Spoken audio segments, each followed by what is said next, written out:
The Earnestly Speaking podcast is a show that is founded on free-flowing conversation and may at times venture into mature subjects. Listener discretion is advised. Yeah,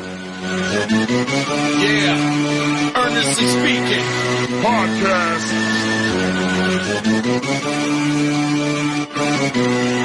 Let's get it. I'm a giant in New York, in Miami carry heat. So much more in store, my product can flood the street. Opinion Nation Godfather, CEO. Pop in the late 90s, gon' see me blow. Oh. Got my hustle on, no imitation of bad. Army of untouchables, Opinion Nation staff. Never an off season, homie, check the numbers. Heart throb in my own right, supplying southern comfort. Earnestly speaking, my ego is well fed. Earnestly speaking, you're too evil and no threat. See, I'm like a hurricane, you're a mild breeze. Earnestly speaking, leaving Eli a dynasty. Shake!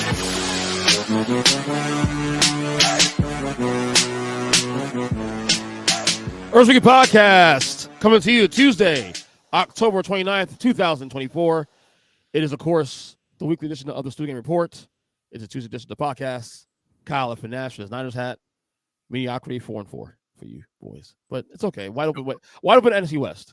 Hey, listen. I'm glad we don't have any Giants fan on this panel. You would ascribe to mediocrity. Anyways, listen. I would take mediocrity over the shit we have right now in New York. So that's for the point being made. I appreciate you. Who got triggered now, bitch? Anyways, listen. You big man. No, speaking of triggers, how long have you had the GWSTWLIO theme song? Yeah, which is amazing. Obviously. I've had this 10 years now. You know, and so 10 years or so, I've been listening to that.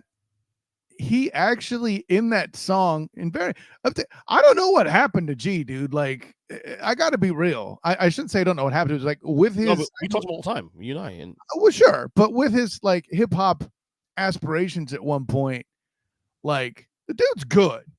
He's really good, yeah. Like, let's be clear about that. Has the appropriate cockiness and ego for a performer. The fact he never took off. Listen, I don't know if he's seeing a therapist about that or not. Like, I always thought the stuff that he did, that I heard was awesome. But I say all that to say this. He points out how just absolutely nonsensical your fanhood choices are. Explain. I knew you'd ask.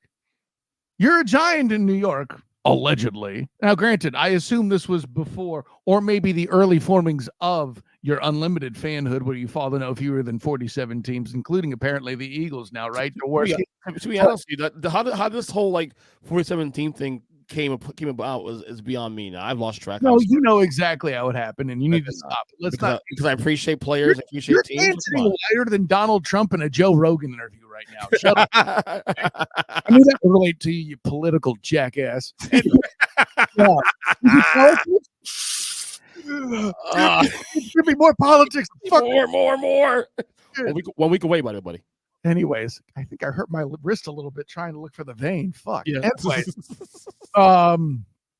no. By the way, I had to say that out loud because not everybody sees me bashing the shit out of my veins on the video. So there you go for the Earnestly Speaking podcast. Yeah, there you go. But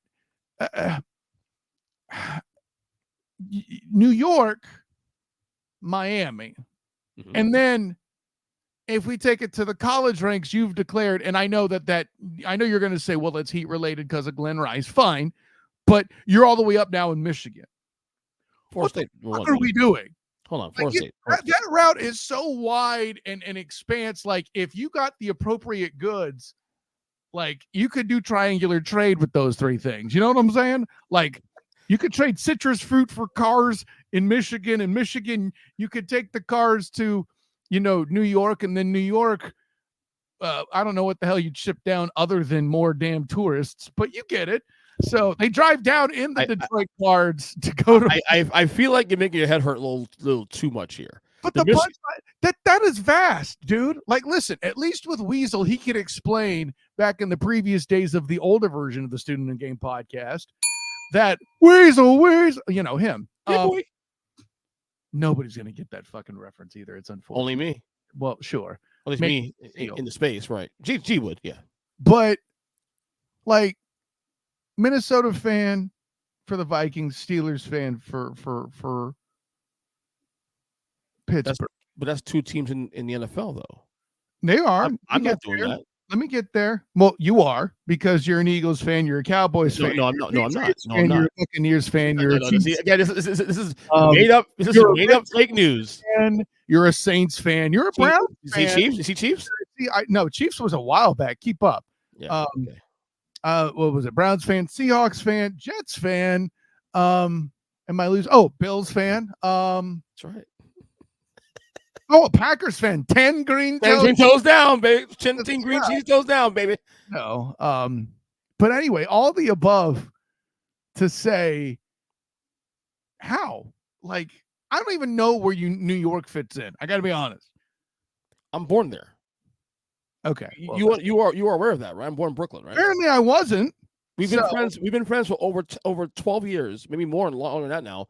And you had no idea I'm born in New York? I never asked where you were born. It didn't come up. So all my teams I root for in every sport are from New York except basketball and college football. Giants in football. The Mets in baseball, Rangers in hockey. No, you do that to trigger Jim. No, I actually don't. Never actually. Well, yeah. But I really been a hockey fan. You just wanted to trigger Jim. Be real. Probably, but it's also real though. It's a real thing though. It really is a real thing though. But basketball, I'm a Heat fan because I moved to Miami. Let the record show that probably might be the single best answer you could have given. Yeah, it's fun. It's fun to rhyme. It's also fun to trigger Jim. Yeah, and then of course college football. Really, college football is Florida State because of Deion Sanders. I love Deion Sanders as a kid. Which doesn't link back to Miami at all. What the? No, it's FSU Fitch. What are we doing here? Yeah. Anyway, don't try to make it make sense because it doesn't. I don't think people came to hear about my fanhood. If you don't know who I root for at this point, listen, 13 years into this podcast. Every week for 10 years that you're a Giant in New York and Miami carry Heat, they need to know a little bit about that goddamn shit. They know I'm a Heat fan. They know I'm a Giants fan. If they don't know now, then because I'm always the one that says "Go Heat, bitch" on your show. Because I don't need to prove myself. By the way, 3-1 Magic, bitch. What? Hey, listen. Can we? You know what? Let's go there real quick. Yeah. Quick 2 minutes. We get to the grades. I swear. Listen, I'm versed. I wrote an article about it last night on the Fans First Sports Network. So last episode we just recorded on Sunday, the weekend episode of the podcast. Mm-hmm. I don't know if you heard it yet. My dad and my brother came on the podcast. Did whole 2 hours, and we did obviously politics. Oh, you've gone full Lebitard. Now Poppy's on the podcast, huh? No, but that hasn't been on in like 8 years. But okay, whatever. And I know, I understand. But after all the political mumbo jumbo talk, we started getting into the whole, the first couple of days of the NBA season, this kind of thing. And my dad is a massive fan of Paulo Banchero, massive fan. And Banchero, okay, Banchero, yeah, to the point. Banchero, okay, you're basically, oh my gosh, I'm blanking. Spurs coach. Is this my new Kamala thing? Yeah, because coach, I'm losing. Get me back. Spurs coach. Why am I losing? Greg Popovich. Thank you. Pop there in person was asked. Well, we've had this losing record. This is last season, by this losing record. I've not had a chance to watch Paulo Banchero or whatever do what he does. I'm like, oh my gosh. I know you're talking about politics and all this, but that might be the most Trumpish thing I've ever heard you say is calling it Banchero. But that being said, don't be rude. So my dad, on the show said that Paulo might be a top 10 player in the league, and we're having a conversation about like right now, if by the end of this year, Paulo Banchero should be considered a top 10 player, and he's still doing it. I said Banchero. It's Banchero. You need to Banchero about what you're talking about. Well, so is it Banchero? It's a hard CH. Yeah, Banchero. Yes. Banchero. Yes. All right, it's like Kamala and Kamala. It took me a little while to get used to that. It'll take me a little while to get used to saying Banchero. Don't be rude. I will get there, Kyle. Top 10 player in the league by the end of this year. I can't rule it out. Can't rule it out. Based on the small sample size, I would say that's what's trending, right? Yeah. Because two things to look at too. Also, number one, obviously individual play counts. Number two, are you winning game? Are you also winning games? Are those points empty points? No, they're actually a playoff team now. Well, so there you go. Okay, saying they're an actual playoff team shows you haven't been paying attention to any Magic media that I've showed you. Like that isn't just going to happen. That seems a foregone conclusion. And that's the point. And rightly so. Yeah. Right, right. I mean, and even in a world where they maxed out Franz Wagner, regardless of how you feel about it, and brought in Wendell Carter Jr. They have a choice. They had to do it. They had no choice. They're not bringing free agents in. You got to lock in what you got. Well, yeah. If they want to get sure, they didn't have a chance but to max Franz. I'm with you on that, especially taking advantage of it while Paolo's still as young as he is and commands the money that he does. That's less than it will be one goddamn day for sure. And rightly so.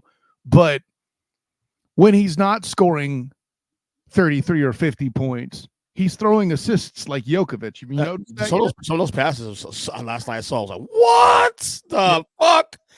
Yeah, that's my guy. So just saying, I think it's trending that way. Obviously, we have this conversation, and you cover all that Magic, so we'll be able to discuss him in more detail as this thing grows. By the way, I've been teasing for the last year. Zach Degenerate is a big Magic fan for the record, and he hates when I always tell him Paulo Banchero, future Miami Heat superstar. He hates that, but that's neither here or there. Well, he should laugh at you like I do. That's not going to happen. Probably not, but you never know. Hey, listen, and if it did, I might even be encouraged to road trip to Miami just a little bit more. I mean, if I had more money, hell, I'd go down and see Bam Adebayo, that badass. He's getting older. He's awesome. He's awesome now. All right, let's get to the midseason grade. So normally we do this in week 10. Because that is technically the midseason of the NFL season. Well, normally it's week 10, but you and Jim are being bitches and taking election week off, essentially. That election day off. Whatever. No. Huddle Up is taking no. I'm not taking no. We're still doing our podcast. Okay, sure. But I mean, Huddle Up goes on after the polls are closed and we're still canceling it because reasons. Okay, fine. That's as dumb as you missing a show for a VP debate, but whatever. We said I missed it for the VP debate. I was still there. I missed the presidential. Still dumb. Anyways, so that being said, yeah, it did make the schedule pretty complicated because we will be doing your midterms midseason awards. I don't do the entire team docket because I don't do Dan Lembitard / Joe Rogan style podcast like that's your format, you know. Are you gonna pre-record it still beforehand? Well, I'm still working on that, but what I can tell you is that Mikey Byrne and I will continue our midseason award tradition on the Student of the Game. And then also November 6th, election. Well, that's not election eve, after post-election. Yeah. We'll still be having the simulcast for the Huddle Up podcast then too. So there's that. Yeah. I think, I mean, we're still definitely going to pre-record. I think that's correct. I'm still working out kind of when with Mikey Byrne on that, but that'll all get worked out. The larger point is that we didn't want to cram you with a lot of work because this in itself takes time. And by the way, covering 5 sports teams currently. Right. So the choice was to do the midterms here on a report this week or in 2 weeks a week after the election. And that just felt too far away. Yeah. So let's just get out of the way now. So let's get to the first conference and the first division. And normally I'm going to go order, but we're going to change it this year. We're going to go in conference and in divisional order with best records to worst records per division. Washington Commanders 6-2, Kyle. Jesus, out the gate with them. It's funny what happens when you kick a bad habit. And as a student, the Commanders, they've had all kinds of identity issues, and it's driven them down the road of addiction towards ACC quarterbacks. But now that they've been cured of this addiction, now they are succeeding, and I'm happy to see this particular student in Washington get it more right. At this point, Earnest Christian, how on earth do you give them anything less than an A minus? I would have to ask. I give him an A. I give him an A. Okay. And there's room to grow also to get, A. I mean, I want to say A plus. The reason why I say minus is I don't want their heads getting too big off of that Hail Mary win. They should have lost to the Bears.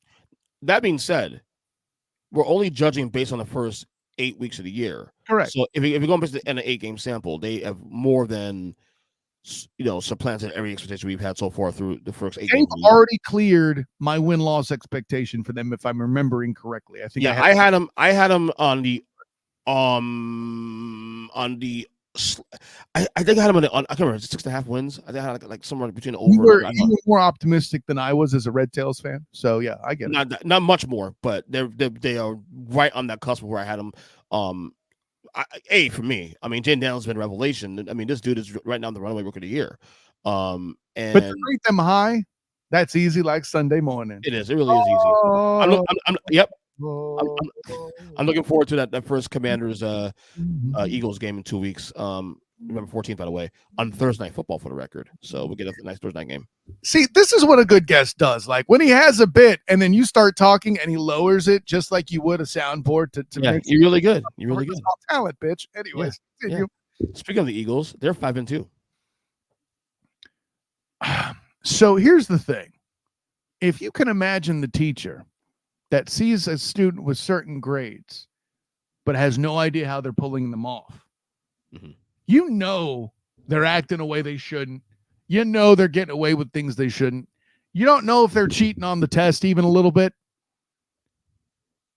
I got to put the Eagles at a B just simply because I hate what I've seen out of them. And I'll grant you this Bengals win. They got some easier teams on their schedule. I think that's fairly safe to assess, right? This Bengals win, I will admit, it's not so much that they beat the Bengals, it's that they dominated them, EJ Christian. Yeah. So I will grant they've come a long way, kind of with what I thought could be in the season at the beginning of the season. Yeah. I did have them making the playoffs. I did have them going a particular length, but I'm I don't know. But yeah, I'm gonna go with a B. For the moment, you kind of have to, like you said. What is it? 5-2 they're at. 5-2. Yep. 1-3 in a row. I mean, listen, I'll give them the B. They have room to still improve if they do, and I'm also handing them enough rope to hang themselves later in the season if that's I went B-. They're obviously on the way up. Obviously, what I've been saying for weeks is that even with all the chaos internally, that they were still the favorites to win the division, in my opinion. I need to see the first game against Washington to whether change my pick or feel better about that pick. But what we've seen last 3 weeks now is that at the very least, from optics, it seems like things internally for now are okay. Can we address their schedule? They beat the Packers in the opening week where Jordan Love got hurt. Yep. The Saints, Jordan Love got hurt in the very last play of the game, though. To be fair, okay. Well, and if he got hurt on the last play of the game, that's interesting. They only beat him by 5, so it was still in play. But okay, right. So they came out against the Packers team that's kind of trying to find themselves. Whatever. That's clearly the signature win, right? Then the Saints, who were fraudulent and they only scored 12 points, and beat them, and the Eagles beat them by scoring 15. They snuck past the Browns, where their coach lost his mind thinking he could talk trash. They beat the Giants convincingly, but then who doesn't? Yeah. And then the Bengals. So their losses are the Flackens and the hence the B-, because to me it's like, okay, right? Because if they were at least beating better teams, I would say B+, even get A-. But because of that, this is why that Commanders game is important to me in 2 weeks. Yeah, let's see are things better in the locker room now going forward. But I think, again, too, also for me as well, I have them in the Super Bowl this year, and on the strength of a pretty awfully weak schedule. Let's call that what it is. Right. Looking at their schedule, the highlights include the Steelers and the Ravens at some point down the line. Right. So we'll know more. All right, let's get to the next team on the NFC East. How about the Dallas Cowboys, who are now 3-4? C-. They've been bad in all the places you thought, but yet somehow have been better in certain places I didn't expect. And I do grave on a curve when it comes to injury. I'll grant you that, but overall, I don't see how you could do anything but C- here. I'm saying C-. But I think a lot of that too, I don't think it's fair to grade them like that. I have to include the Steelers, the Lions, the Niners, the Falcons in this stretch of games, right? The Falcons, of course, is who they're playing this Sunday. I'm assuming that's another L. They've had a really tough schedule, but I C-. Yeah, I'm almost there with you, man, but I had to go D+. Damn. Because again, I guess we measure expectations coming to the year. You didn't have to win the playoffs. I did. I thought it'd be a 10+ win season for them. I don't think you did. In the playoffs, kind of by default. You know? Right. But again, a lot of the problems, can be solved with Jerry Jones making right moves and decisions that they've made. Now, yes, I agree the schedule's been tough, but there've been games there too. Also, they could have won as well too in that mix. I also believe the Dallas Cowboys before the year started in the last 3 years, some of people like myself measured them as a team that was, if not a tier 1 team, at least a tier two team that can compete with tier 1 teams, and they have not been able to do that. They've massively regressed this year in comparison to last year, in the last couple of years. So therefore, I got to judge accordingly to what my expectations were, and obviously they've been measured now. They're not a playoff team. They're going to lose. They're going to miss the playoffs. Mike McCarthy's done. Whether they fire him in the middle of the year or he walks away because his contract expires anyway, it's been a disaster. Signing Dak to $6 million a year doesn't look pretty good right now. CeeDee Lamb, same thing, because now this team is strapped. So D+ all across the board, and this goes back to not just with the season, but also the decisions they made entering the year as well too. That also weighs into that. So, all right. Anyone add for that before you go next one? No, I think you nailed it perfect. You as a teacher are just a little bit more disappointed in the student that is the Cowboys. Correct, absolutely.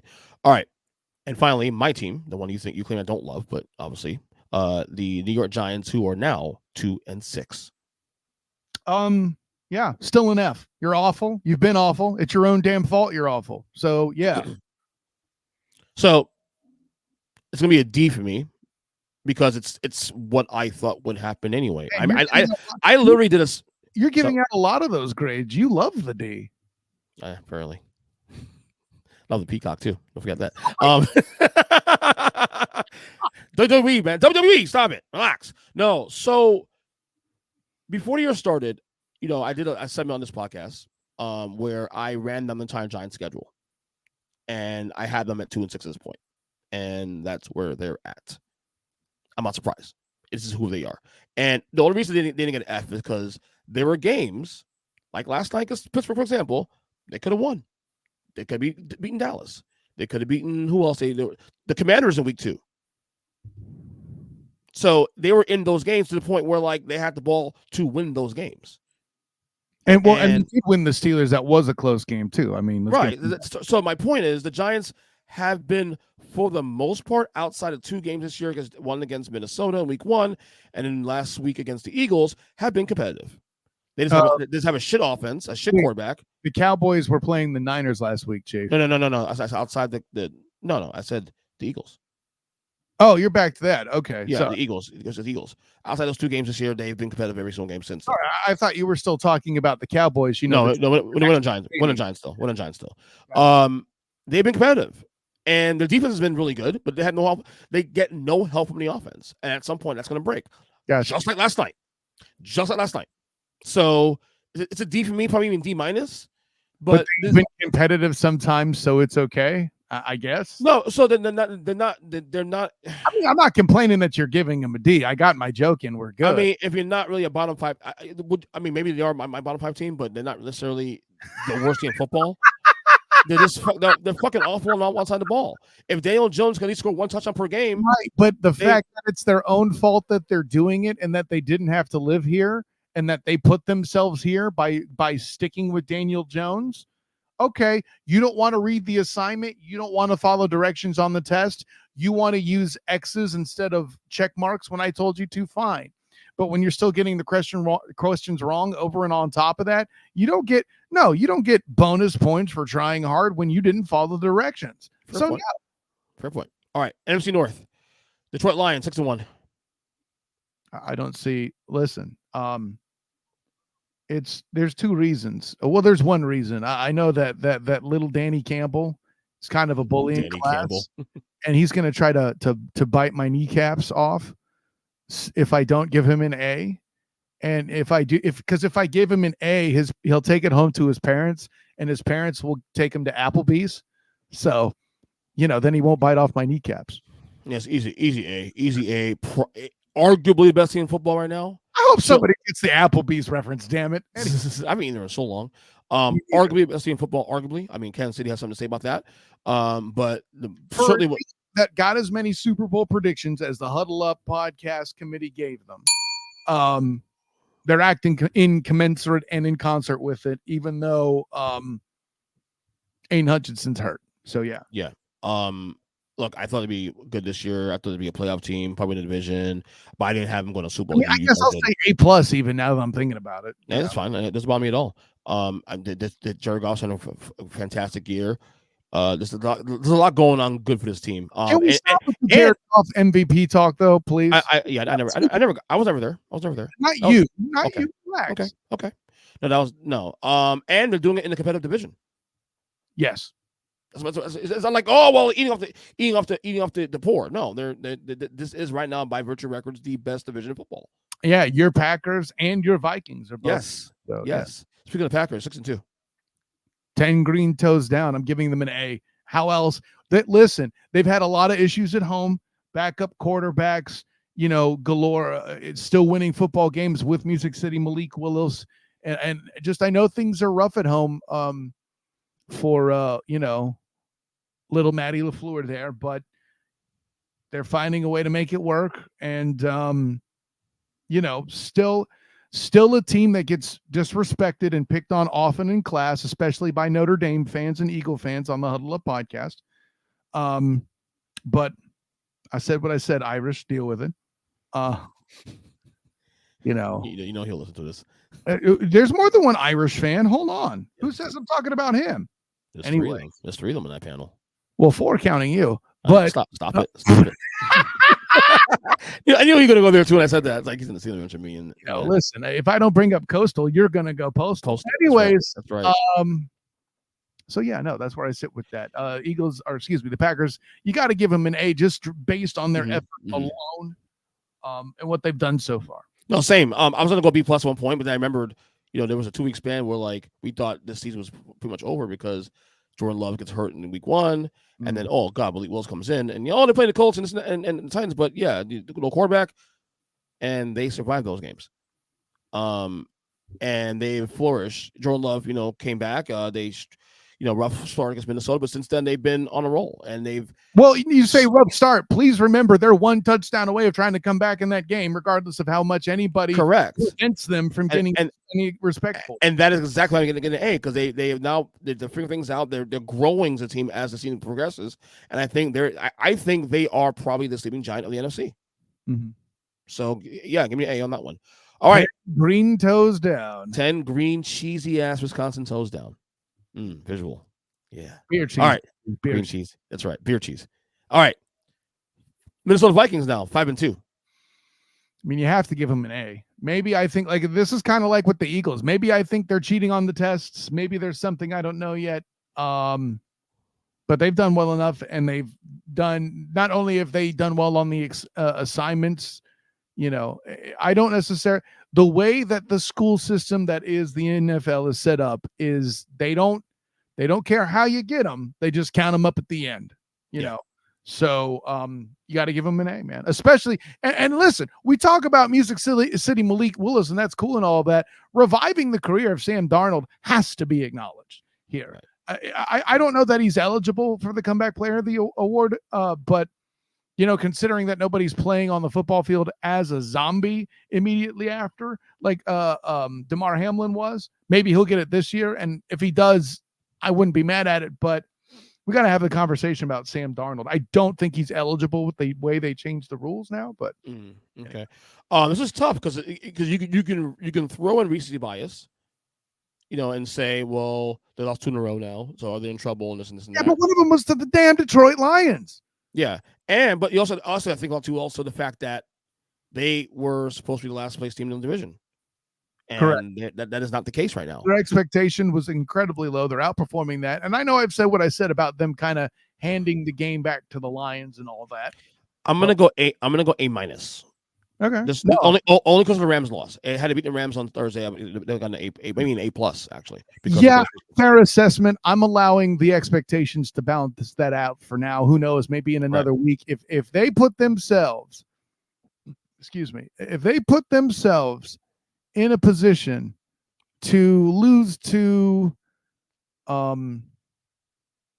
if they put themselves in a position to lose to the Colts this coming week, which is, I don't know how the hell that's a Sunday night game, but that's where we're at. Yeah. Or am I reading the calendar? No, that's correct. Actually, that's correct. Yeah. Okay. It is correct. I will say if they lose to the Colts this week, that will drop to a B. Yeah, I'm with you. Totally with you.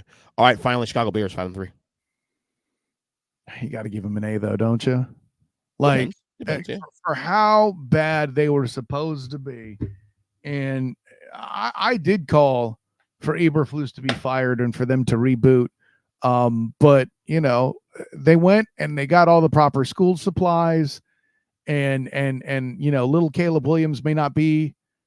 He's one of those theater club students, you know, but he's still doing well in class, and you know, doing well enough in the drama extracurriculars to not overdo it, so to speak. Actually, I was wrong. They're 4-3, not 5-3. I apologize. I'm still giving them an A, Earnest Christian. That's fine. That's fine. No, I'm gonna give them a B. Because they are actually where I thought they would be anyway. They are who you thought they were. They were one of my teams to go to the playoffs this year.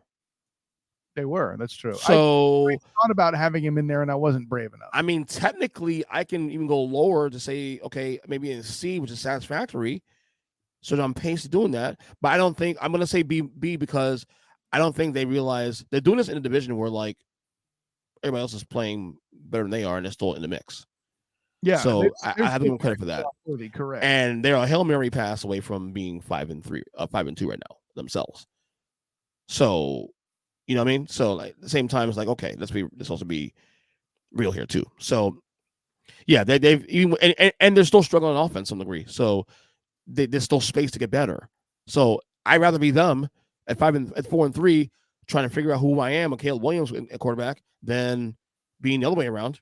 So yeah, it's a good season. And as I said, they're on pace where I thought they'd be this year. Now, is it possible that all 4 teams in the division go to the playoffs? Looking at the scope of the conference, it's certainly possible. It's mathematically possible, but it's not thoroughly practical. Right, because I think Washington and Philadelphia have something to say about that more than anything else. Well, both teams. I think, well, no, that's the possible part. The practical part is there's only 17 games and 6 of them are in that conference. That's right. And if they go 2-4 in that conference, that would actually be devastating. An amazing job. Well, right, true, right. Still devastating to their case, correct. For their case, right, correct. All right, NFC South, Atlanta Falcons 5-3. Yeah, they're about on pace to where I'd have them. I will give them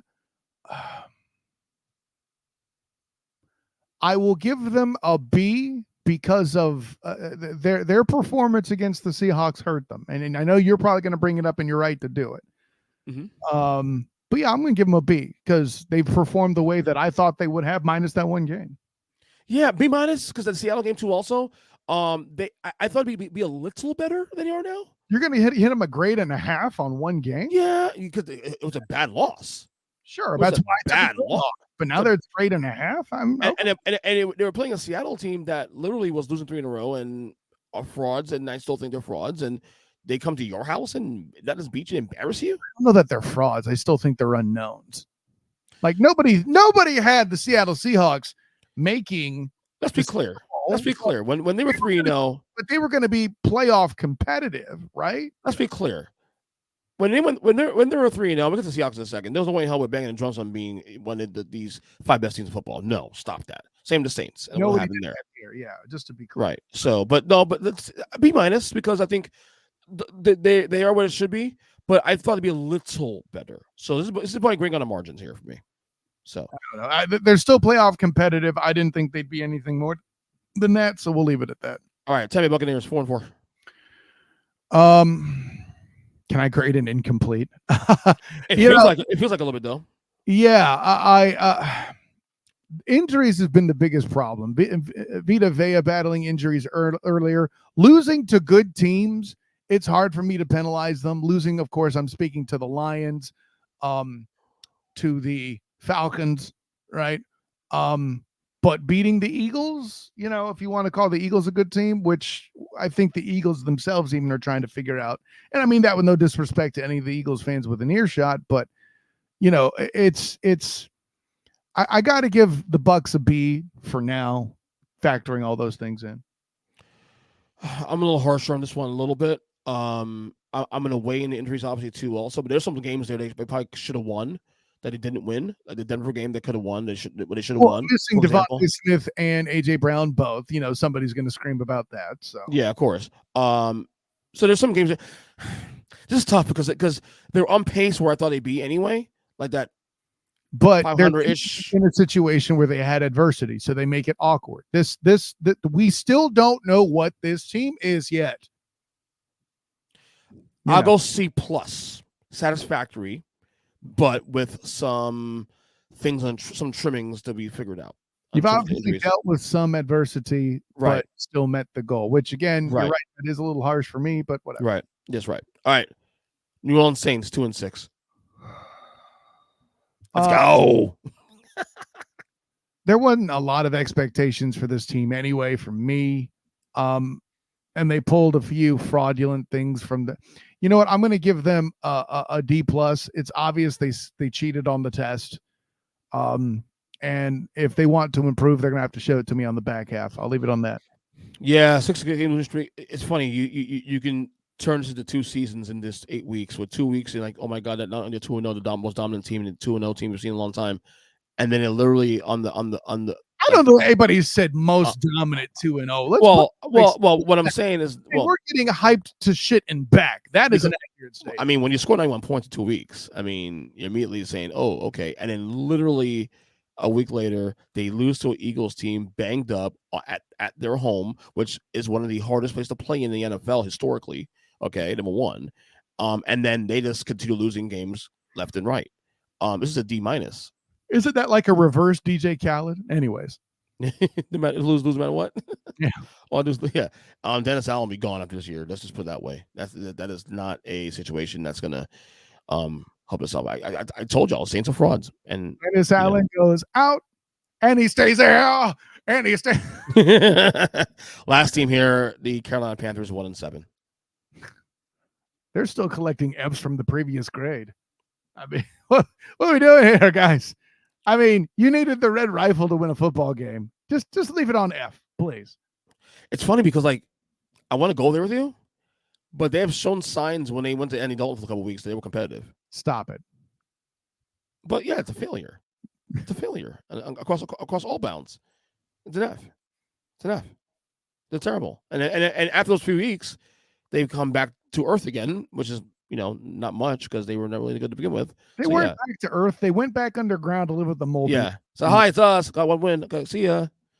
Bye. Competitive. All right, bye. And then you go to Denver. And look, Denver, we'll talk about it in a second, but they're getting embarrassed after white now. So it's an F. It's an F. All right. Finally, the NFC West, which I actually believe I think is the most intriguing division right now in the football. Right now, sitting this week. I did unfilter on that this week, actually. It's wide open. Let's start here first. Seattle 4-4. See, I don't know which way to go with them. Like I said, well, no, I'll say B-.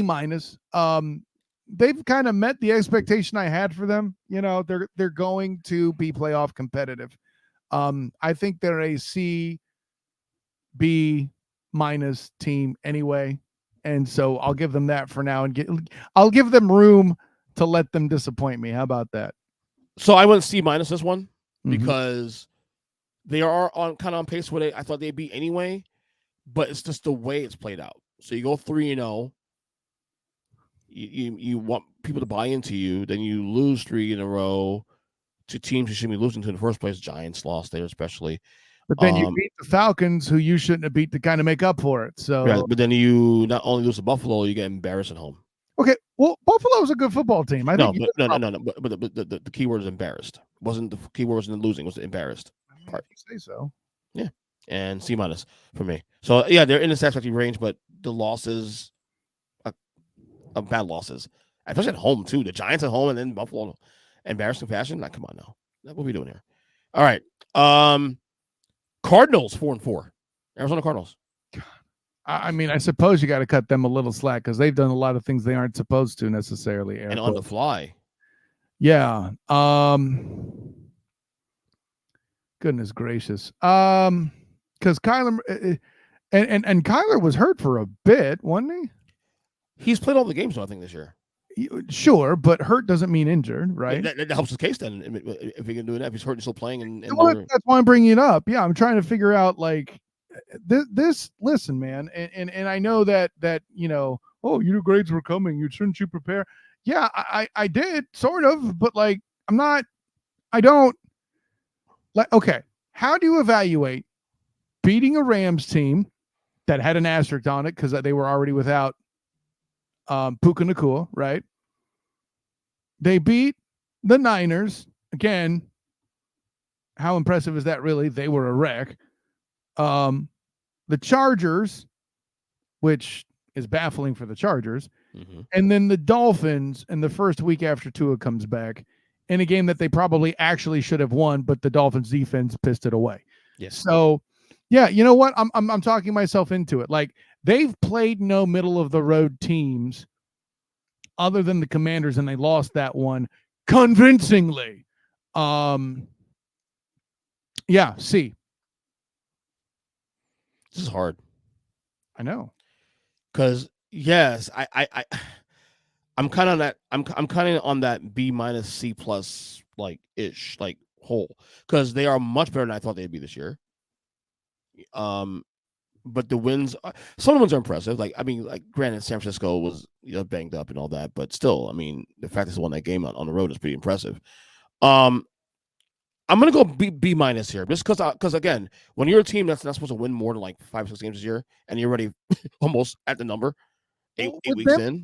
For me, the pendulum swung pretty wide, right? So it was between they were going to lose a lot of games or they were going to be playoff competitive, and they're still somewhere in the goddamn middle. So. I never even considered them to be playoff competitive at any point. I thought they were the clear last place team in the NFC West. So you had given up on them, and they proved you wrong. Well, not only that, because I thought Seattle's, even with the struggles, better than them. I didn't say you wouldn't have a good reason, dude. I'm just the Rams are when healthy better than them. So I mean, if they had a chance to get in divisions because of the injuries, which technically is happening now because Niners banged up, Rams are banged up early in the year. So there you go. But yeah, I'll go. What did I say? C+? Was it a B-? You said B-. I'm gonna go B- because they're way better than I thought they'd be this year. Honestly. Okay. All right. Finally, last team here, the LA Rams. This was hard to grade, I think, actually. Wait, did we grade the Niners yet? Oh, we did not. So this can't be the last team. Good job. Okay, no. So let's go to the Niners. I'm sorry, I skipped that. We can do Rams first. That's fine. Okay, Rams first then. Can I grade incomplete? You really, if anything is to deserve that number, it's actually them. Yeah. Because when I look at their losses, they've lost to teams that are either good or a surprise, and the teams they've beaten are an injury-riddled Niner team. The Vikings thing baffles me. Yeah. And then the Raiders. So, like, literally in back-to-back weeks, you beat a team barely that might be the worst team in the NFL, and then you, in relatively dominant fashion, a 10-point win over the Vikings. It's kind of nuts, dude. That being said, with the Rams, I would have been prepared to give them below a C, but I'm going to give them, call it recency bias. I have to reward them for beating the Vikings. Say that again. You took what? What's that? Did you say B? No, I didn't say a grade yet. Oh, okay. I was prepared going into the season, like, when we got to this point at them being at C or below. But with the recency bias with the Vikings, like, I might have to put them in a B- for now and see what they do. I have the same idea, but I'm gonna go a little. Okay. So the injuries have to play factors also too as well. Yes. Puka Nacua missed pretty much every game except the last one. Correct. Cooper Kupp missed pretty much every game to the last one and the first one of the year. Yep. Considering whether Cooper got hurt first, remember? Yes. Considering where they are now versus where they were 2 weeks ago, and what it could come going forward, I'm gonna go C+. Yeah, on this one, because I think the Rams, to me, when healthy, are very dangerous. And if Matthew Stafford has all his weapons in place, that is a team that can be any given. I'll be honest with you, outside of Detroit, and even Detroit, they played Detroit to a standstill on week 1. They could be any team on any given Sunday. I'll say this. I don't see, with the Rams defense, it would be hard for me to see them breaking into getting an A. But if that defense starts playing as well as the offense, yes, now you have the makings of an A team. I'm with you. I think. Oh wait, where's my damn?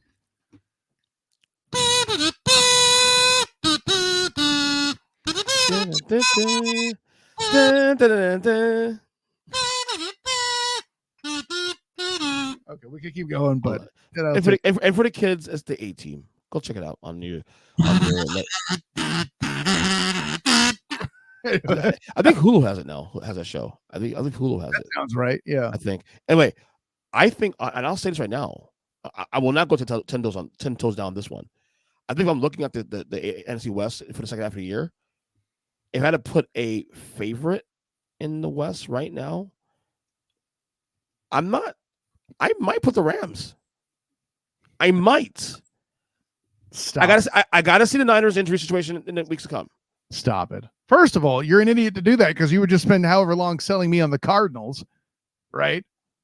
No, but we were great. We were great in the Cardinals in the first 8 weeks, not the last 9. Well, and both of them, by the way, both of them are still evolving and changing. The reason why I will still go Niners number 1 is because I think the Niners could still figure things out with the injuries. Where the Rams, those two guys are necessities to be healthy, or else, and they'll likely get hurt again too, because that's what they do. I'm sorry. Cooper Kupp's injury history is absolutely stupid. Which sucks too. It's so great. The one full season he didn't get injured, Super Bowl MVP on offense. Exactly. And not the MVP of the game, although he got the award. That was actually Aaron Charles Donald. But I'm done talking about that. All right, final last team here. We just mentioned it. The Niners 4-4. Fuck. You know, I even had you pick the Rams first to stall. What the hell do you do with this dumpster fire? You talk about the Rams might be incomplete. Shoot, bro. How the hell do you not put incomplete on the Niners for the first half? I agree. What the hell are we doing here? Literally, Christian McCaffrey this entire year. What's that? Christian McCaffrey has not played one snap this year. Christian McCaffrey has not played one snap this year. Anyways, like I said, are you trying to make me cry on your show? Is that what we're doing? Maybe. Squirt some tears, punk. No. Oh, I know how to make somebody cry. Lost in triple overtime. Anyways, let's see. I'm going to give them a B because they're surviving and advancing in a lot of places, but that's balanced out by also losing games they should have won.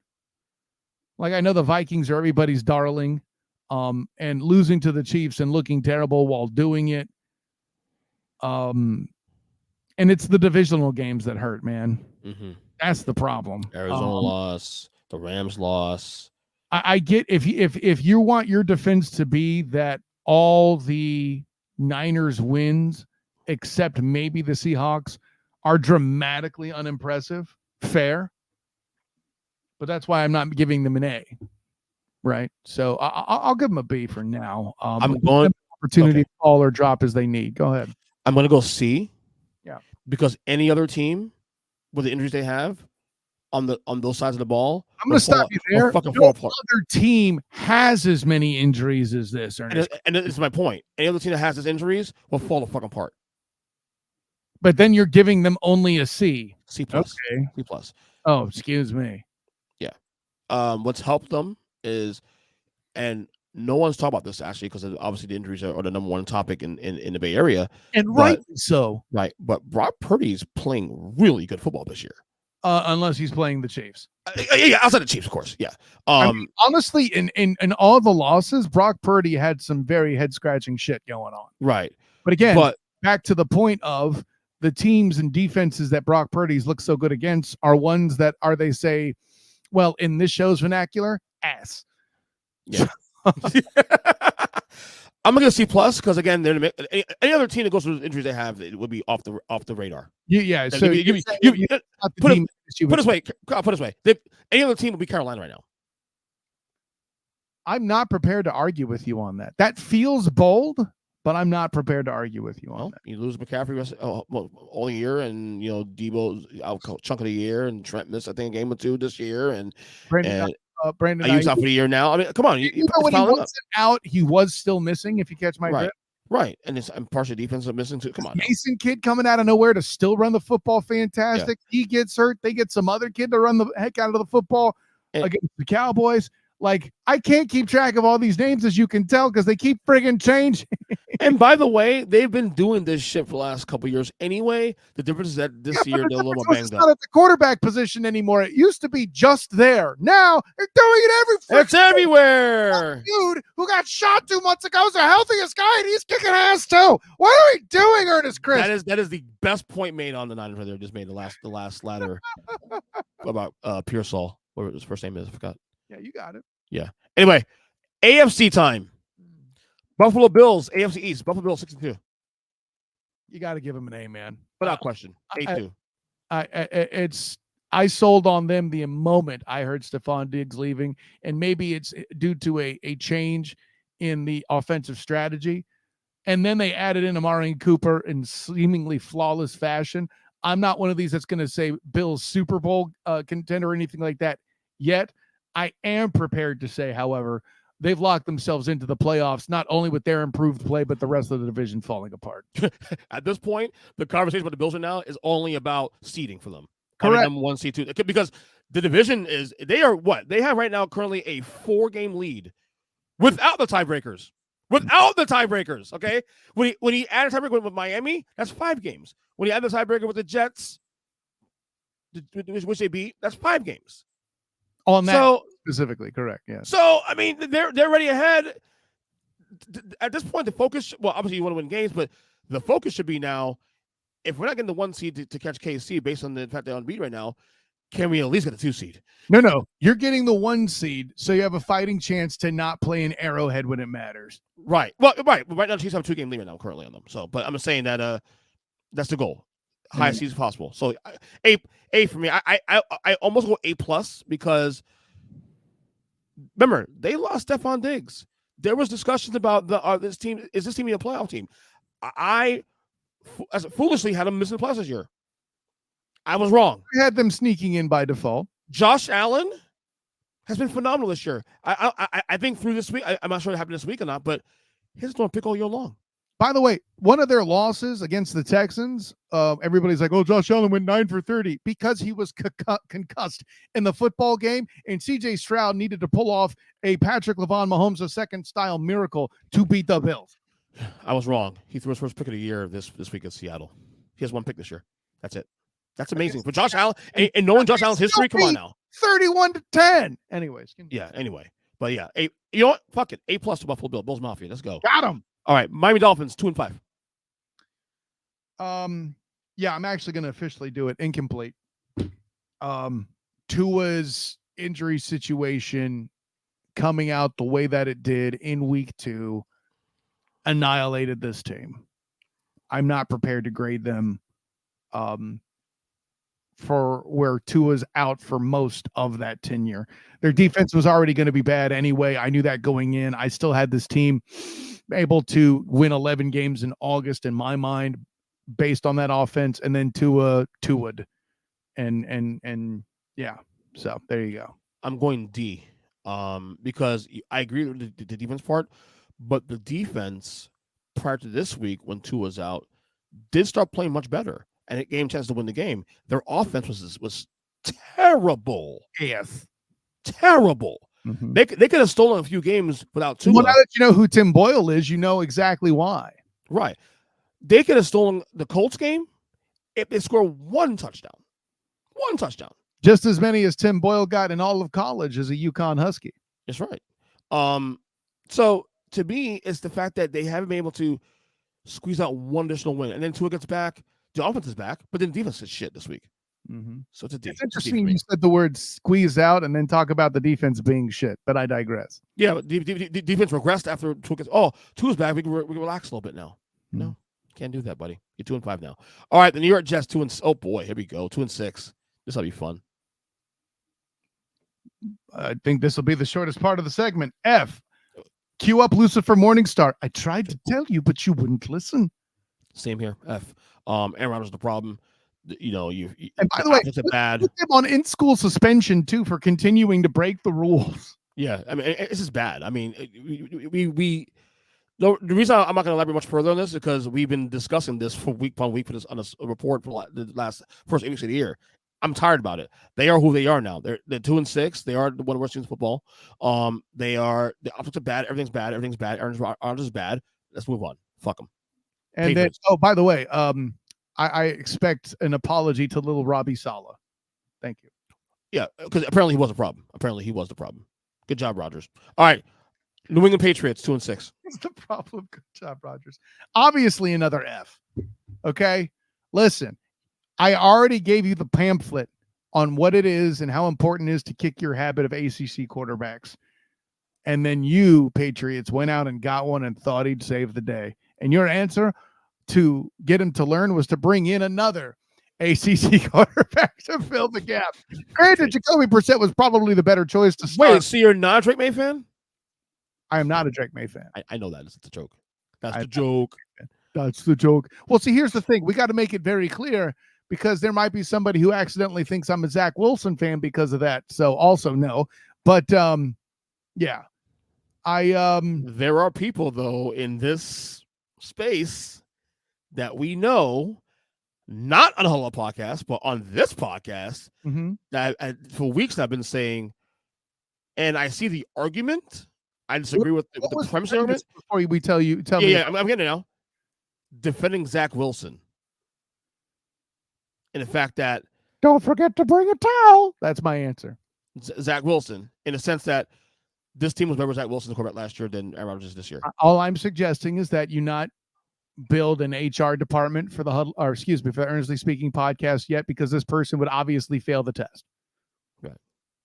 It's the drug test I'm talking about. Yeah, no, exactly what you're talking about. Because you have to be high to think that that's a defense. No, he's not saying that was good. He's just saying that the fact that if you're going to be this bad with Aaron Rodgers and paying that kind of money, just keep Zach Wilson and just be just as bad. So the correct answer, if we're going to actually entertain this bullshit premise, was to never get rid of Mike White in the first place. Like it should be. Oh, that I agree with 100%. Next question. I 100% agree with that one. But I think it's a little harsh to the Patriots, though. A little harsh on there. Yes, I am. Because they are who I thought they were. In fact, they probably should have been worse than I thought they were. Going to be awful, and you're awful. You get an F. Next question. No. They'd be awful, and you're actually. Gerard Merrill was a terrible hire as well. The conversation. Well, that maybe. But here's the thing, though.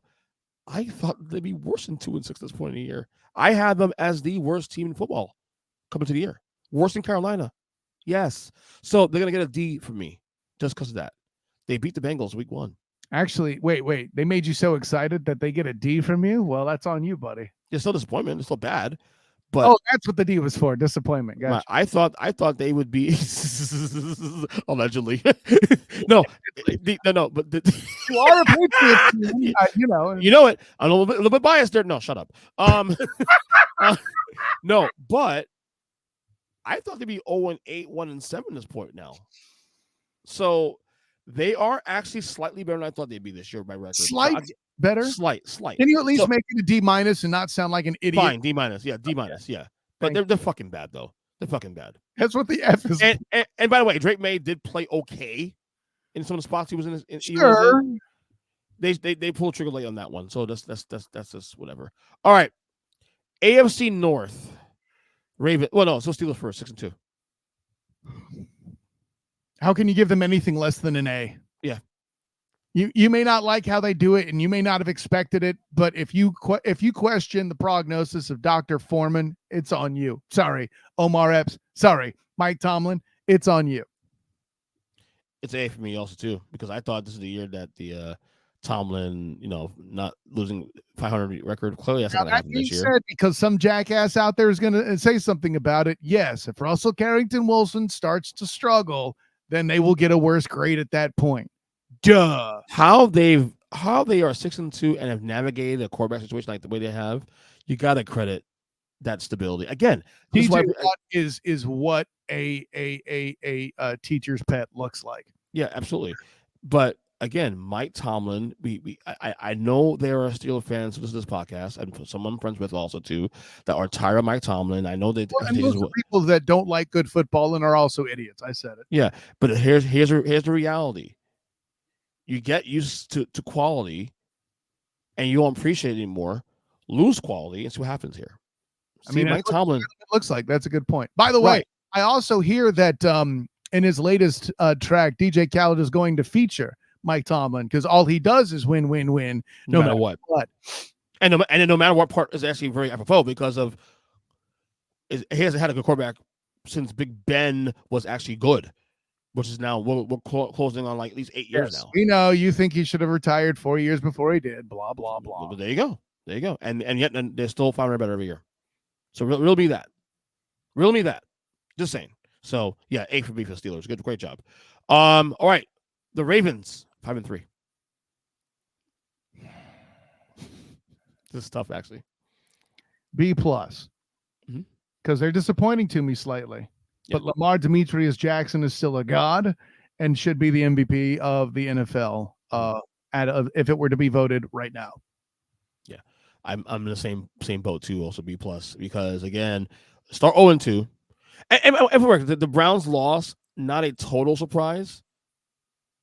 I had Browns on the points anyway from gambling point of view. Right. I thought there was definitely a chance they could because they do this shit all the time. The Ravens they do this shit. They play down opponents and AFC North physics for those divisional games are stupid, but they're also the Browns just like with the Jags. I said this going on the Barking Browns podcast. Actually, what was that? Walked in the comments by Browns fans in stating that the Jags had a bad matchup with the Browns on the interior line, the Jags offensive interior line versus the Browns interior defensive line, and got mocked by Browns fans that's something that could make the difference. By the way, do you remember how the Browns won that game, EJ? No, you don't, because you don't actually cover football. I'll tell you, it was off of a goddamn safety that was a collapsed inner pocket for the Jags, meaning the very thing I pointed out decided the fucking game. Suck it, Browns fans. But I say all of the above to say that the Ravens find themselves in that same space. And look what also happened. You got rid of the cancer and you won a football game.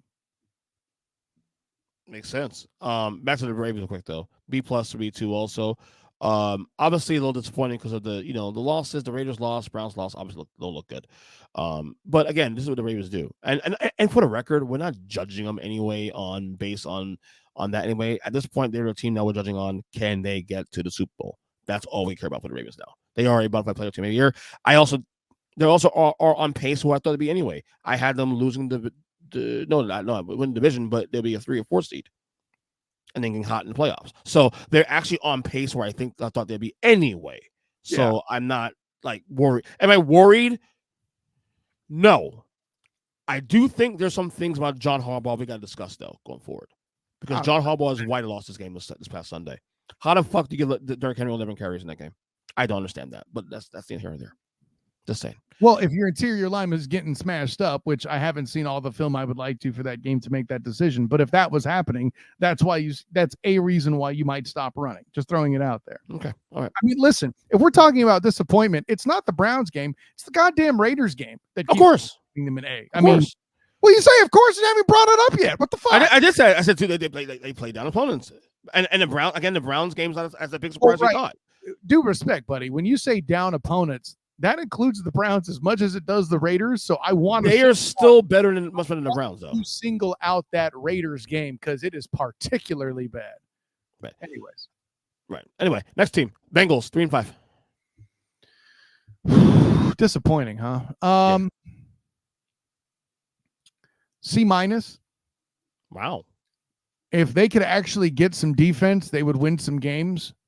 And there's just this team's just in shambles, man. And it's just another, the injuries. Again, at some point, maybe I'm hitting them that hard because I'm traumatized from getting expectations that from this team, and then they knock themselves out of it, or the football gods do, one of the two, you know. So yeah, that's where I'm at. Well, you're the nice one, not me. This is a D+ for me.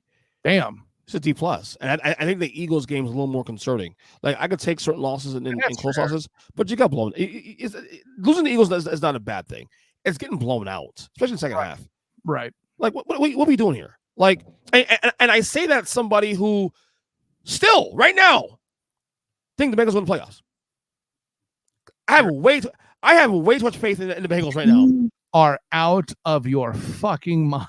Well, okay, this You're 3-5 with no semblance of a defense in the toughest division, at least. Okay, so let's go real quick. Fucking way. Let's sidebar a quick 1 minute, real quick right now, because I know I'm going to discuss this. Let's picture the playoffs right now. Bills are in, yes. Mm-hmm. Any combination of Ravens, Steelers are in, no matter what division, whatever. So that's 2 spots there. That's 3 spots there. Houston's in definitely. KC's in. Okay, that's 5 spots. You got 2 spots left over. Okay, between the Chargers, Broncos, let's say Colts. It's not the Colts, but again, the field is smaller now. Okay, because there's 2 spots and really only 3 teams. I'm going to make a controversial Who statement. sustains that? I think the Jags are a bigger playoff threat than the fucking Colts right now. Okay. But neither of them make it, let's be clear. That's not my point, though. The teams in the wild card picture after the 5 I mentioned, who you putting faith in that to get those spots? Like Denver has a spot by virtue of the record, but I still have questions about Denver sustaining this going forward. But you have no questions about Jim Harbaugh. What are you, Jim Neese? No, Jim Harbaugh is the one I think will get in. I mean, 6. So there's one more spot left over. Being a really big Michigan homer. So one spot between the Broncos, the Bengals, we'll just do it for the Colts, the Jags, and the Bengals. Whatever, yeah, that combination. Who's sustaining that? Who you have more faith in that last spot? I can say none of them. That's my point. That's my point. I still don't think the Bengals are a playoff team, man. If they don't get the playoffs, because they're own doing. But it's not to say that the path isn't there. I mean, technically speaking, mathematically, the path's still there for a lot of fucking teams. Like, yeah, but when you add in the context of like, okay, but this team's in his head, you know what I'm saying? As you set the table, I think the Broncos and Chargers are better candidates for the playoffs right now than the Bengals. And it's not just about their record being what it is. It's about the schedule, the waters they traverse. Correct. The schedule. Right. Somewhere in there's other AFC North games that they got to try to win. Yeah. And again, that may be the case, but the Bengals, I think the Bengals will win those while diminishing. It's still open. Just saying that, but they got to get on the gas now. Now it's time. So, by the way, a very relevant thing that will solve this conversation, the AFC West. Am I right there? Yeah. The AFC West is on their schedule too, which they've already lost to the Chiefs. Who doesn't? But they have a chance to supplant the Chargers and Broncos both. There you go. I'm still. I don't think they can do it. I'm still. I think my large point is this though. I'm still skeptical of the Broncos right now. Sure. Sustaining. Good story. I'm not saying it's a good story, but do I see them competing in the deal?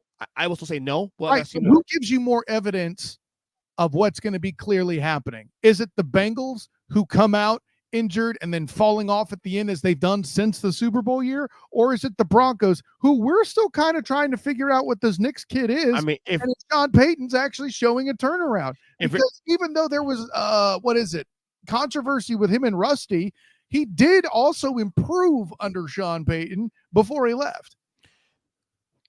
If we're going based on the information we have right now, currently, through the first 8 weeks, you got to go to the Broncos now. I'm just saying that I'm still skeptical going forward. And it's not just current information. It's past precedent that we've seen. We know what the Bengals are. They're a team that start hot, get hurt, and fall off. Yeah. These next 2-3 weeks of the Bengals are critical to this conversation we're having here. All right, last team here, the Browns. Every week's critical now. They're 3-5. Yeah, I think the wild card. I do think the wild card bar now in the AFC is going to be 9 wins. That's fair. So That's why they have a chance still. I can see. I can still see them getting 6 wins between now and then. The conference being diluted because of injuries and other factors is relevant. Yes. That's all my point. So I'm not saying. Look, I'm predicting it, but am I putting 10 toes down on it? Fuck no. I mean, I can make the argument that based on your logic, the Browns are just as viable a candidate. Honestly, stop it with that defense, and it's possible. Don't you even entertain it? It was nice segue though, buddy. 2-5. Bitch. Nice segue. 2-5. Browns. Incomplete. We're only actually seeing their starting quarterback play one game. That's a good point. I'm gonna go D+ though, but yeah, good point. Good point. Their defense is really amazing.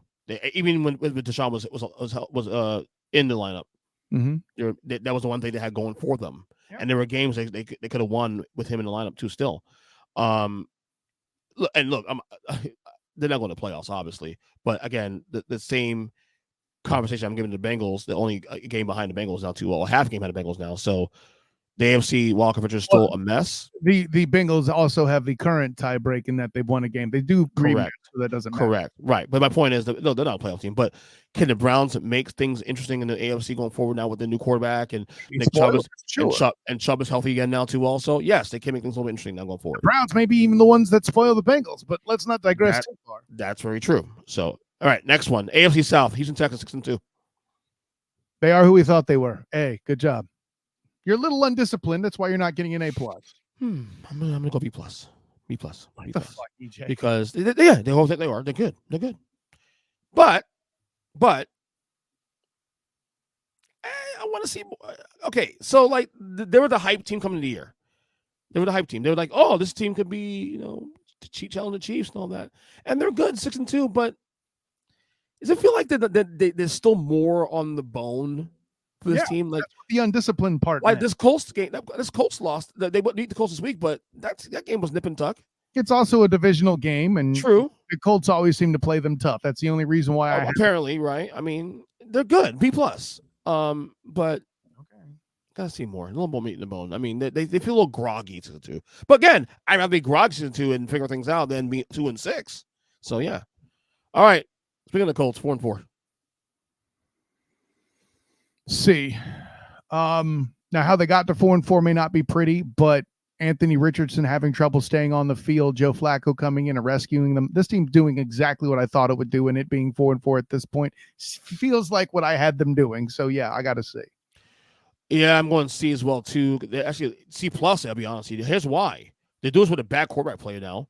In Anthony Richardson, which we got to discuss that in the future about whether he's even a quality quarterback in this league anymore.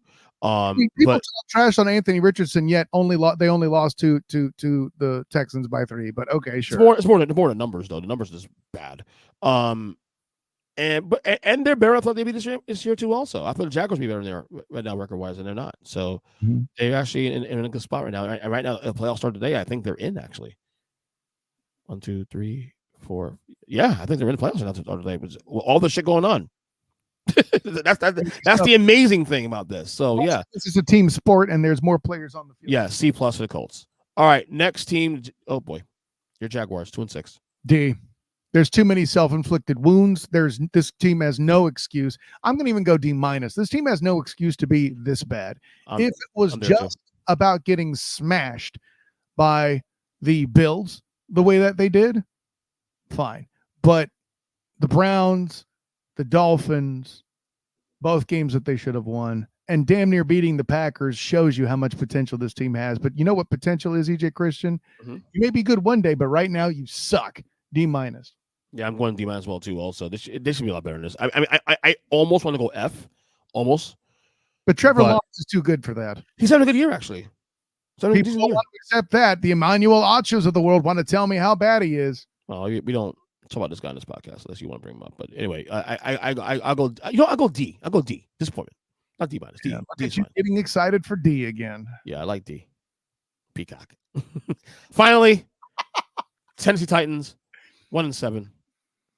F with a picture of Lucifer Morningstar right next to it, especially for the General Mike Patton and Cortland Griffin of the 3-point conversion. I tried to tell you, but you wouldn't listen. Thank you. Easy F. and it's Dust Fire. They trade Hopkins.